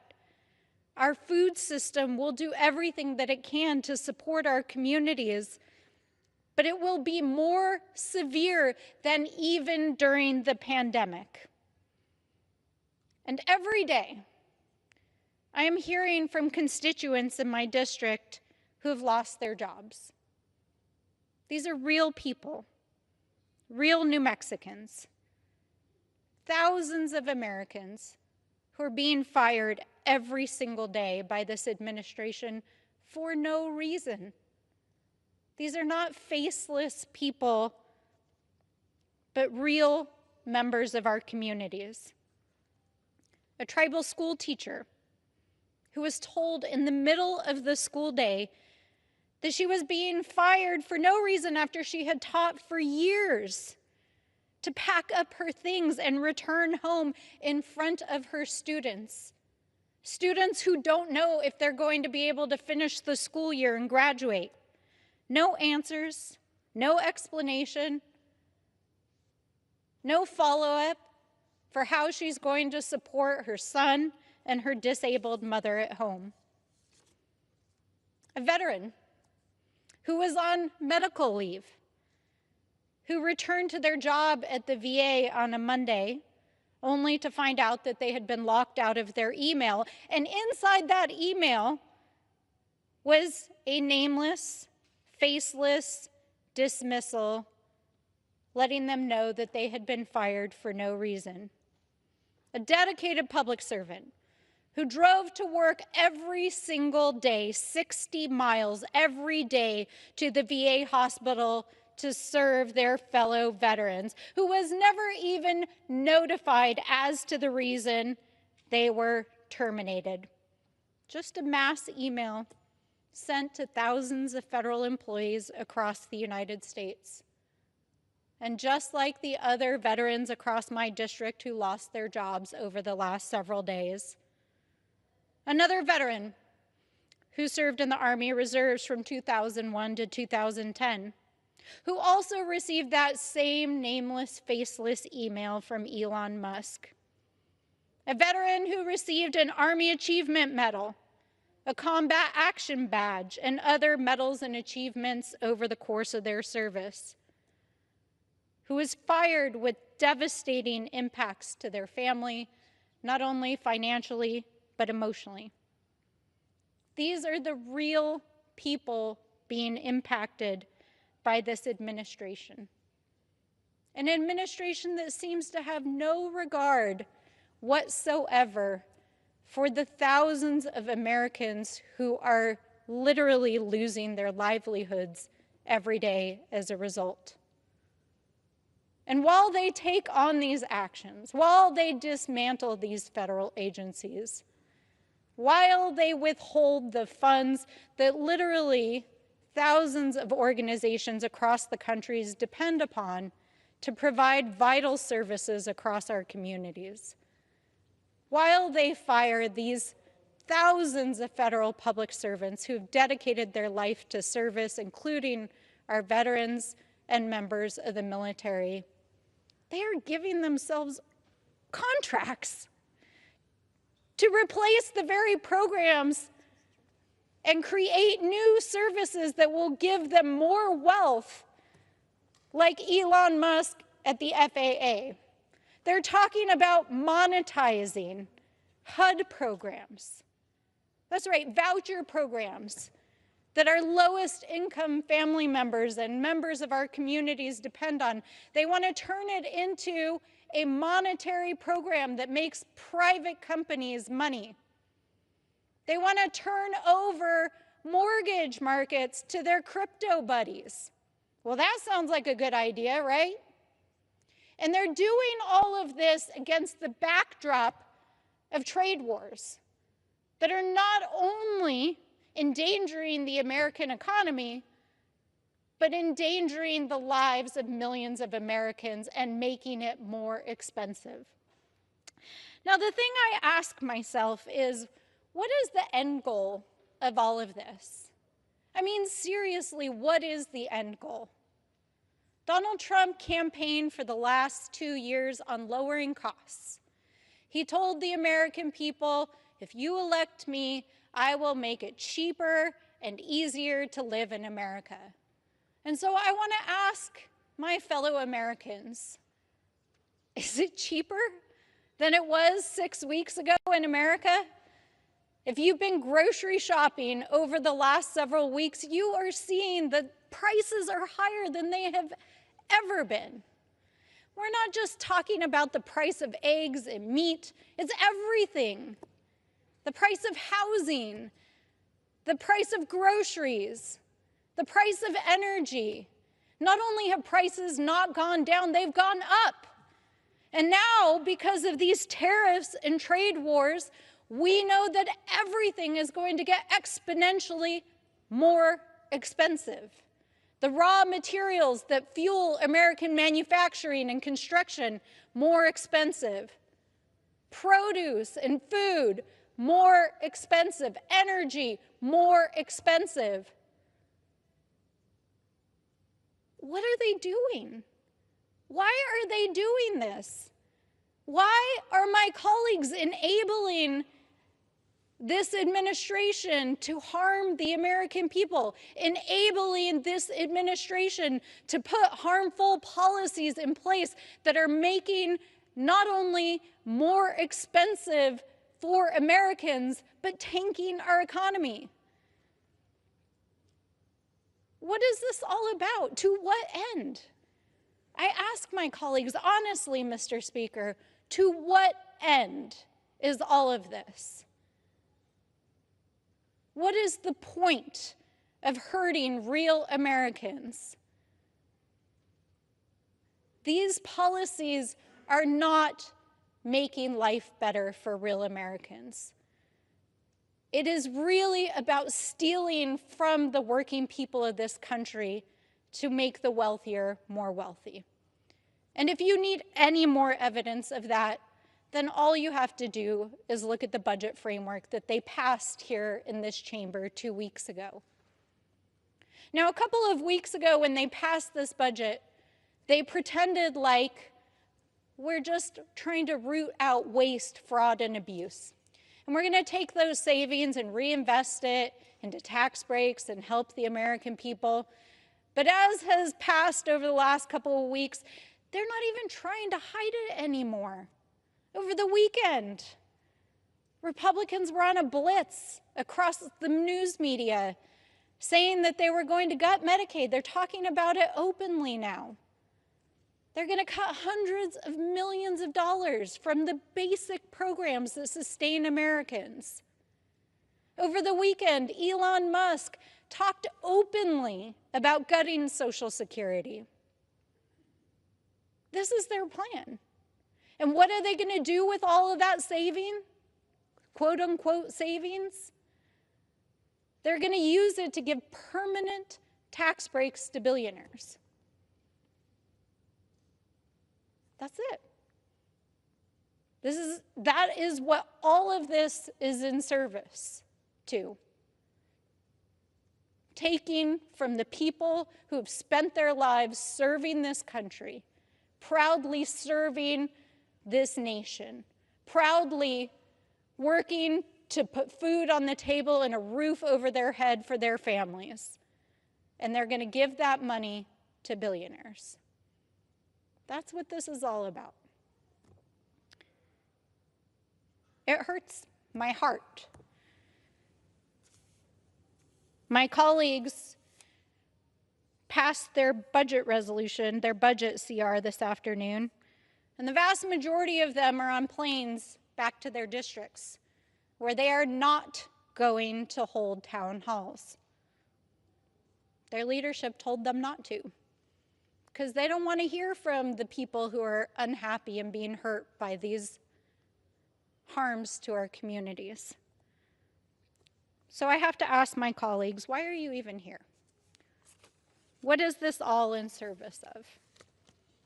Go home and represent your people, and come back here and have a backbone to stand up for the Constitution and the people of this country, because real people are being hurt. And with that, I yield back. Thank you, Rep. Stansbury, for speaking today and to share how some of Trump's policies are going to harm your constituents. You know, in your state and near your district are national security workers, atomic scientists at Sandia and Los Alamos labs, who were fired and then unfired and are still being threatened with being fired. And I'm a scientist. I know a lot of people that are in that situation. And the damage that's done to our national security when you tell people that working at a national lab, especially a national security lab, is not a safe place in terms of being able to depend on an income to raise your family, that it does damage to our national security that can never be undone. It is not a small deal, and the fact that some 23-year-old kid with a software background is deciding they know more about the workforce that we need to make sure our nuclear weapons are safe and effective is about as bad government as you could even ever imagine. And so that's, and I'd also like to echo your questions about why does Trump do this? Why does he actually do this? The president's reputation, it's based on, as a great businessman, it's based on making a series of one-off deals. And he's a real estate deal maker, not a manufacturer, not a businessman who has real customers. And he thinks he's done a good deal when he uses all the leverage in his negotiation to make sure that he's really rooked his counterparty, his customer, to the extent possible in his real estate transactions. Now, I'm very different. I'm a manufacturer. And the last thing you want if you're a manufacturer is a dissatisfied customer. It's a completely different mindset. And the problem occurs when Donald Trump views our allies as people to be rooked, people to be insulted, people to use the leverage to get the most out of the current situation with them instead of trying to develop the long-term business relationship that is really the basis of the long-term economic security of our country. And that's my best understanding of why the president does these things. Because certainly he has his advisors that let him know that his policies are going to have disastrous economic effects. In fact, just a couple of nights ago in an interview, President Trump declined to rule out the possibility of a recession, which I imagine his competent advisors have been shouting in his ear for weeks now. As I said earlier, there are no winners in a trade war. There are only those who are left to bear the burden of higher costs, lost jobs, and economic instability. Instead of strengthening our economy, Trump and his Republican allies are needlessly putting it at risk, gambling with the livelihoods of American families. So if the U.S. indeed enters a recession, we will know who to blame. I yield back.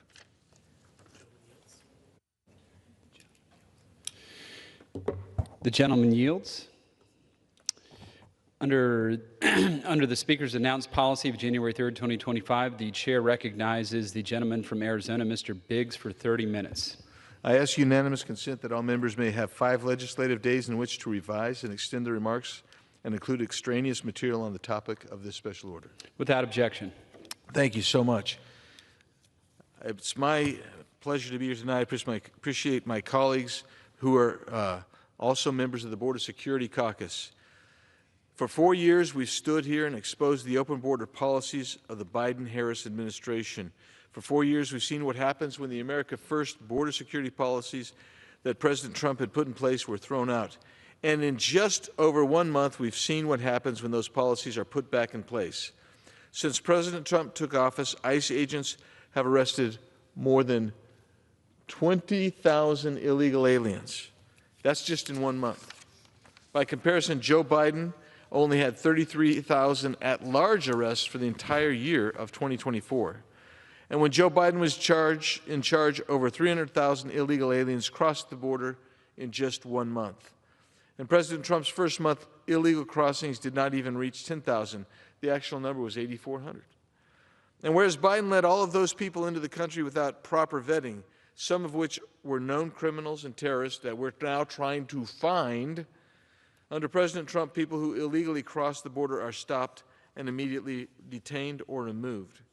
Because of President Biden's catch and release policies, every state had the pathologies of a border state. Because of this, immediately after taking office, President Trump charged ICE officers with cleaning up streets across the country by detaining the illegal aliens that Joe Biden had released into the country. And while they were attempting to prosecute him, President Trump, for bogus charges in multiple jurisdictions, the Biden regime was releasing actual criminals into every city in America. Tonight, we're going to be exposing the Biden-Harris administration's open border policies and President Trump's work to remove them. We'll highlight the tireless work of ICE agents tasked with arresting some of the worst individuals who have invaded our country, despite being demonized by the mainstream media and organized campaigns to interfere with and prevent arrests, including by exposing personal information of agents. In just 1 month, those agents have taken thousands of violent and malevolent offenders off of our streets. In just 1 month, President Trump has put an end to the endless invasion of our communities by illegal aliens. It's my pleasure now to yield to my co-chairman of the Border Security Caucus 3 minutes to the gentleman, Mr. Babin. Thank you to my good friend, Andy Biggs from Arizona, and my co-chair. Really appreciate you having tonight's very important special order. Well, the truth is simple. The Biden administration threw open the floodgates, allowing murderers, rapists, and chaos to pour into our communities, all in pursuit of political power. They knew exactly what they were doing. Securing the border was never an impossibility, as they let the nation and us believe. It was always a choice, and for the last 4 years, the wrong choice was deliberately made. We were told that enforcement wouldn't work, that the crisis was simply too big to fix, but those were lies. Lies meant to cover up the fact that an open border was exactly what they wanted to do. They dismantled every tool that worked, inviting criminals to walk right in. And we saw the consequences play out in the most destructive ways imaginable. 15 million illegals entered under the Biden administration's watch. Tonight, you will hear about the evils that were unleashed onto our neighborhoods by the Biden administration, resulting in death and destruction of innocent American lives. How many more lives must be lost? How many more families must grieve before they admit their open border agenda is destroying this country? 100,000 Americans per year dying of deadly Mexican cartel and Chinese drugs that have come in over our open border. Hundreds of thousands of lost children from the child sex trade and human trafficking, murders, rapes, and pillaging from illegal alien gangs, swamped public schools, hospitals, and public services. But here's the good news, folks. The days of lawlessness are over, because on day one of the Donald Trump administration, we finally have a strong leader in the White House. And just like that, the border was shut down. All it took was that leadership and the will to enforce the law. The message was sent loud and clear. America is not open for lawbreakers anymore. Illegal crossings have plummeted. Deportations are back in full force. And as co-chair of the Border Security Caucus, I'm committed to keeping these dangerous criminals off of our streets. Working hand in hand with President Trump, with Vice President Vance, and leaders like Tom Homan, we're making sure that child traffickers, drug smugglers, and gang members are rounded up and sent packing back to where they belong. We are kicking them out by the thousands, just like we should have been doing all along these last 4 years. This is how you put America first, folks. You don't make excuses, you act. You don't let criminals run free. You lock them up or send them home. You don't leave the border wide open. You shut it down and you take control. The American people deserve safety, not suffering. They deserve law and order, not chaos. They deserve leadership that protects them, not one that absolutely betrays them. And that's what Donald Trump and Tom Homan are delivering to us right now, and they are just getting started. And with that, I yield back. I thank the gentleman who's seen in his own district time and time again the abuse caused by this out-of-control illegal aliens. Man. And now it's my pleasure to yield to my friend from Wisconsin, also in the Border Security Caucus, the gentleman, Tom Tiffany, for 3 minutes. Mr. Speaker, first of all, I want to say thank you to the gentlemen that have led the Border Caucus, Mr. Babin and Mr. Biggs. Thank you so much for your leadership on this issue. It's as a result of your efforts that you continue to to deliver this message to the American people of what a disaster this was going on in our southern border that caused this to be the #1 issue in the past election before the American people.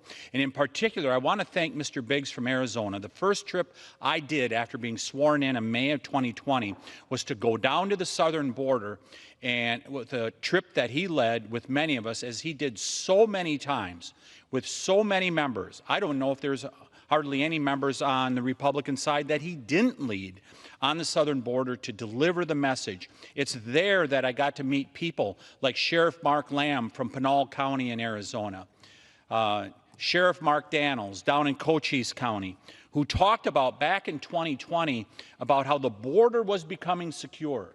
At the end of the Trump administration's first term, the border was becoming more secure. You visited them a year later, and they told you it was all deteriorating, simply because there was a change in the presidency. So I want to thank them for their leadership in regards to this. You have done a service to the American people, and hopefully we can fix this for the future. We just had a hearing this morning with a sheriff from one of the counties in Texas, a border county there, as well as one of the leaders of the Border Patrol Union. And they told us it is night and day since January 20th. Thank God we have new leadership in the White House, because the border is once again secure. So I would just say, remember when the media and Democrats told us that President Biden needed a bill to fix the border? That was a lie. As President Trump said last week in his joint address, all we really needed was a new president. If there's one thing that's been proven over the last month, it's that the Democrats' border invasion was intentional. President Trump announced illegal border crossings in February were the lowest in decades. February 2024 under Biden, nearly 190,000. 2025 under Trump, a little over 8,000. That's a 96% decrease without a single new law from Congress. The difference, real leadership. It's truly a shame that Democrats willingly let the killers of Laken Riley, Jocelyn Nungare, and Rachel Morin into this country. It's also a shame they did not deport criminals like the one in my congressional district who killed Stephen Nashholm, a father of 3 daughters. Thankfully, President Trump didn't wait for excuses. He took action by putting Remain in Mexico back in place, declared an emergency at our southern border, sent troops to help the Border Patrol, put a stop to illegal crossings, and signed the Laken Riley Act into law to deport dangerous criminals. Gone are the days of catch and release, which have a completely different meaning where I come from in the lakes in northern Wisconsin. But President Biden had turned it into an illegal alien term where illegals who were caught at our southern border were released into the U.S. To be clear, the last administration chose to let America be invaded. President Trump chose to stop it. Now American strength is back and stronger than ever, but we cannot stop here. Congress must act now to ensure these gains are not undone by the next weak president in the White House. We must codify things like stopping birthright citizenship, ending catch and release, ensuring that ICE has the tools needed to carry out mass deportations, and preventing parole abuse permanently. President Trump is doing his job. Now it's time for Congress to do ours. No more excuses. It's time to stand up for America. I yield back. Thank the gentleman. Appreciate his willingness. We have been to the border together. As everyone speaking tonight, I think we have been, except for Mr. Gill, who I've got to get down there with me because it's always fun. Anyway, I'm pleased to yield 3 minutes to my good friend from Georgia, Mr. Clyde. Thank you to my friend Congressman Biggs for holding tonight's special order and leading on this critical border issue. Since day one, President Trump has taken incredible steps to secure our border and protect the American people. These measures include ending catch and release, reinstating Remain in Mexico, restarting construction of the border wall, and cracking down on sanctuary cities. Recently, the Trump administration ended the taxpayer subsidization of open borders, meaning Americans' hard-earned tax dollars will no longer be used to support or incentivize illegal immigration. Additionally, the Trump administration has made great progress in carrying out its mass deportation operation. You know, what used to be called the CBP-1 app to allow illegals to more easily come into the country is now the CBP Home app. And you know why it's called the Home app? Because it's good for a one-way ticket home for illegal aliens so they can self-deport. President Trump is emptying our country of illegal aliens. Promises made, promises kept. Border Czar Tom Homan and DHS Secretary Kristi Noem are tirelessly working to detain and deport illegal aliens. ICE agents, along with key assistance from local, state, and federal law enforcement partners, have already arrested and issued detainers for thousands of criminal illegal aliens, including murderers, drug traffickers, suspected terrorists, and MS-13 gang members. For example, ICE recently arrested an illegal alien in Atlanta, in my home state of Georgia, whose criminal history includes a conviction of 4 counts of indecent liberty with a child. 4 counts.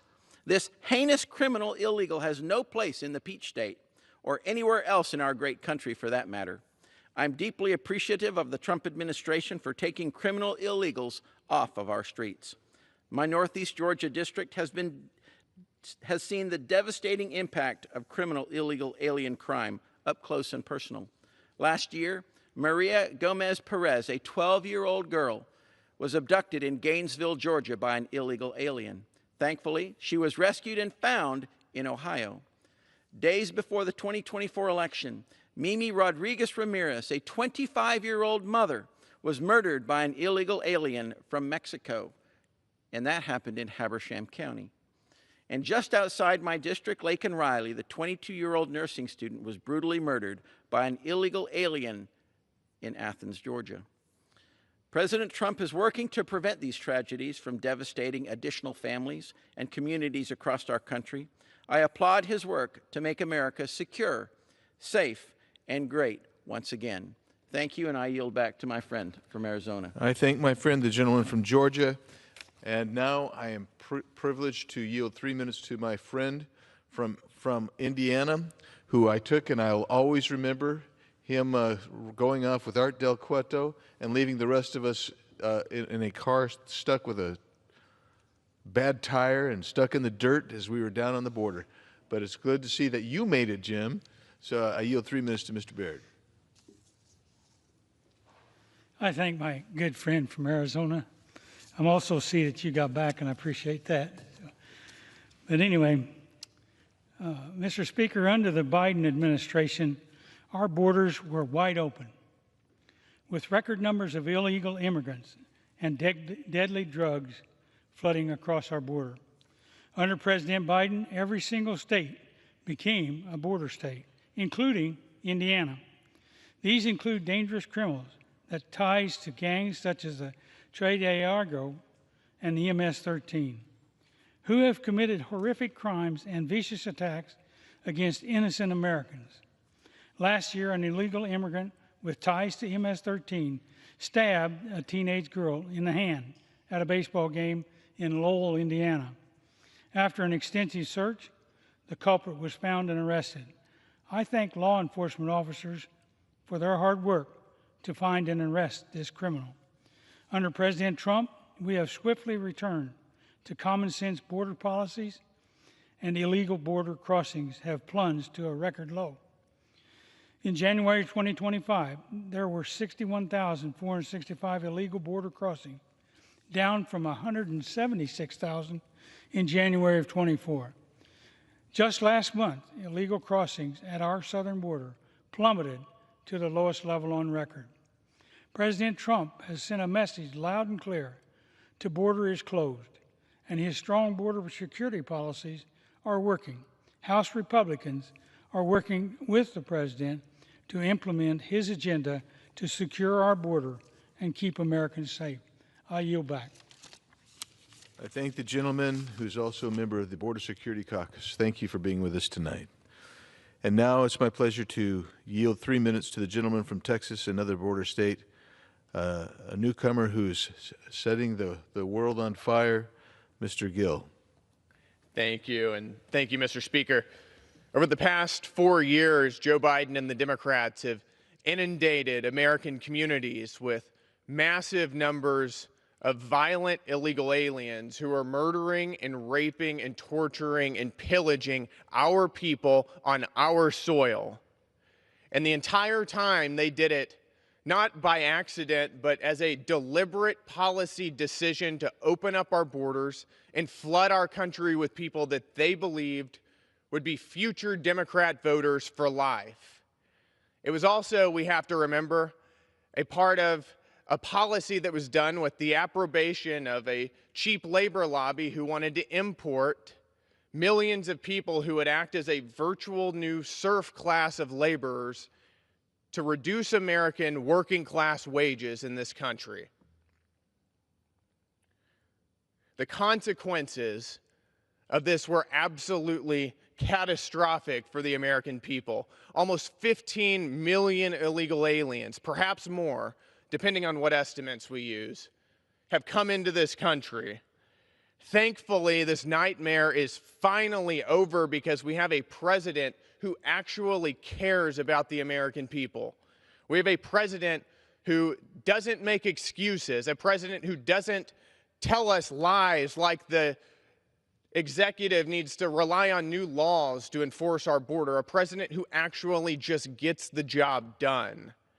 His border enforcement efforts have caused known gotaways to fall by 93%, with an average of just 132 a day right now. And even as this nightmare in our country is finally coming to a close, we've got colleagues on the other side of the aisle right now who are facilitating this invasion as best they can and going back to their districts and helping protect illegal aliens who have no business being here in the first place and teaching them how to evade ICE detection. Absolutely disgusting, Mr. Speaker. We have got to codify President Trump's border policies into law so that we cannot let the other side of the aisle unleash the same kind of hell on our country that they did over the past 4 years. We've got to codify every single executive order, including his Remain in Mexico policy. I've got a bill, the Remain in Mexico Act, that would do precisely that. We've got over 100 co-sponsors. Mr. Speaker, I think we need to bring this bill to the floor. This is what the American people want. This is what the president wants. And I think we need to act fast. So with that, I yield back and thank you guys very much. I thank the gentleman. I thank him for his passion and he's right. We do need to codify President Trump's policies because we cannot ever go back to a period of time like we just experienced under the Biden regime. So the Trump policies are a product of understanding what needs to happen. The mere fact that Donald Trump was elected almost immediately terminated the onslaught of people crossing our border. Let me give you an example. When I was meeting with the new Border Patrol chief, Chief Banks, and I asked him what's going on. He said, Andy, 3 caravans turned back yesterday. That is what happens when you enforce the law. People who are going to break the law, they stop breaking the law. So when I was down at the border just a few weeks back, I wanted to compare. So I went to a place where I knew we had regular flow of illegal aliens crossing the border. It was eerily quiet when I was there. The only thing that we saw and noticed on the southern side of the border were the watchers, the scouts. All of a sudden, they saw us, they came out, they were watching and observing us. But let's talk about some of the people that have come in under the Biden administration's terrible, terrible, and dangerous anti-American policy. First is Eduardo Domingo Renault Matu. Some call him Turco. In the sanctuary city of Los Angeles, federal agents arrested Eduardo Domingo Renault Matu, also known as Turco, who's charged with running one of the largest human smuggling organizations in the country, spanning 5 years and smuggling in around 20,000 illegal aliens, largely between LA and Phoenix. And just so you know, the last number was about $10,000 per person that he was smuggling. A co-defendant of his was also charged with threatening to behead a Homeland Security investigations agent and his family while authorities were conducting a search of his home. Charges against them, he and his co-defendant, include hostage-taking, transporting aliens into the U.S., and transporting aliens for private financial gain and resulting in death. Illegal aliens were charged, in some instances, more than $15,000 for transportation, and if they couldn't make the payment, they were held as hostages in stash houses in L.A. and Phoenix. So let's take a look at someone else. Let's see if we can find Wilmer Giovanni Fuentes Benitez. On February 2nd, ICE officers in Philadelphia arrested Honduran national Wilmer Giovanni Fuentes Benitez, who was previously deported 3 times. This time he was also arrested for resisting arrest and battery of a police officer.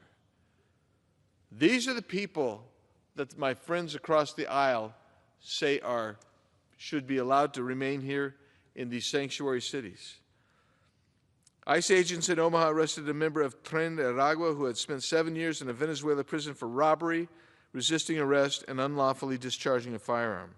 In Newark, New Jersey, ICE agents arrested Fernando Hernandez Martinez for 2 counts of child molestation. We have another poster. This is Jose Roberto Rodriguez Urbina. On January 22nd, ICE agents in New York City arrested El Salvadoran national Jose Roberto Rodriguez Urbina, who is wanted in his home country on extortion charges. This is what happens when an administration does not properly vet people they let into the country. Criminal fugitives see the U.S. as a safe haven from justice, and they abuse the parole statute. They literally granted parole to millions of people when the very purpose of parole never saw more than 25 or so people admitted into the country under parole, but not under the Biden administration. In St. Paul, Minnesota, another individual was arrested by ICE agents, Victor Covarrubia Ozuna, for sexually assaulting a child. Another, in San Francisco, California, ICE agents arrested Edwin Davila Galvan for lewd acts with a minor. We have another poster. On January 27th, ICE agents in San Diego arrested an Afghani who had an existing removal order and was a known or suspected terrorist. Despite having a removal order, the Biden-Harris administration and Secretary Alejandro Mayorkas could not be bothered to deport this suspected terrorist. He was roaming our streets and had to be captured by ICE agents. We have another individual, another poster. No posters, okay. On February 5th, ICE officers in Harris County, Texas, arrested Mexican national David Gonzalez Martinez for aggravated assault causing serious bodily injury. Gonzalez has illegally entered the country at least 4 times and was removed from the U.S. in 2001, 2008, and 2015. He was previously convicted of voluntary manslaughter, aggravated assault with a weapon, drug possession, and illegal reentry. On January 27th, ICE agents in Brockton, Massachusetts, arrested Guatemalan national Edilio Agustin Ariana. Augustin is charged with 5 counts of assault with a dangerous weapon, 3 counts of kidnapping, and armed home invasion. He has a record with ICE going back as far as 2002, when he was first arrested for illegally entering the United States. 4 minutes. These are the types of individuals that are currently being arrested by ICE under the leadership of Tom Holman. These are the types of individuals that are being protected by sanctuary cities. When we had recently a hearing, we had the mayors of 4 of these sanctuary cities in. All of them said, but we cooperate with ICE. We don't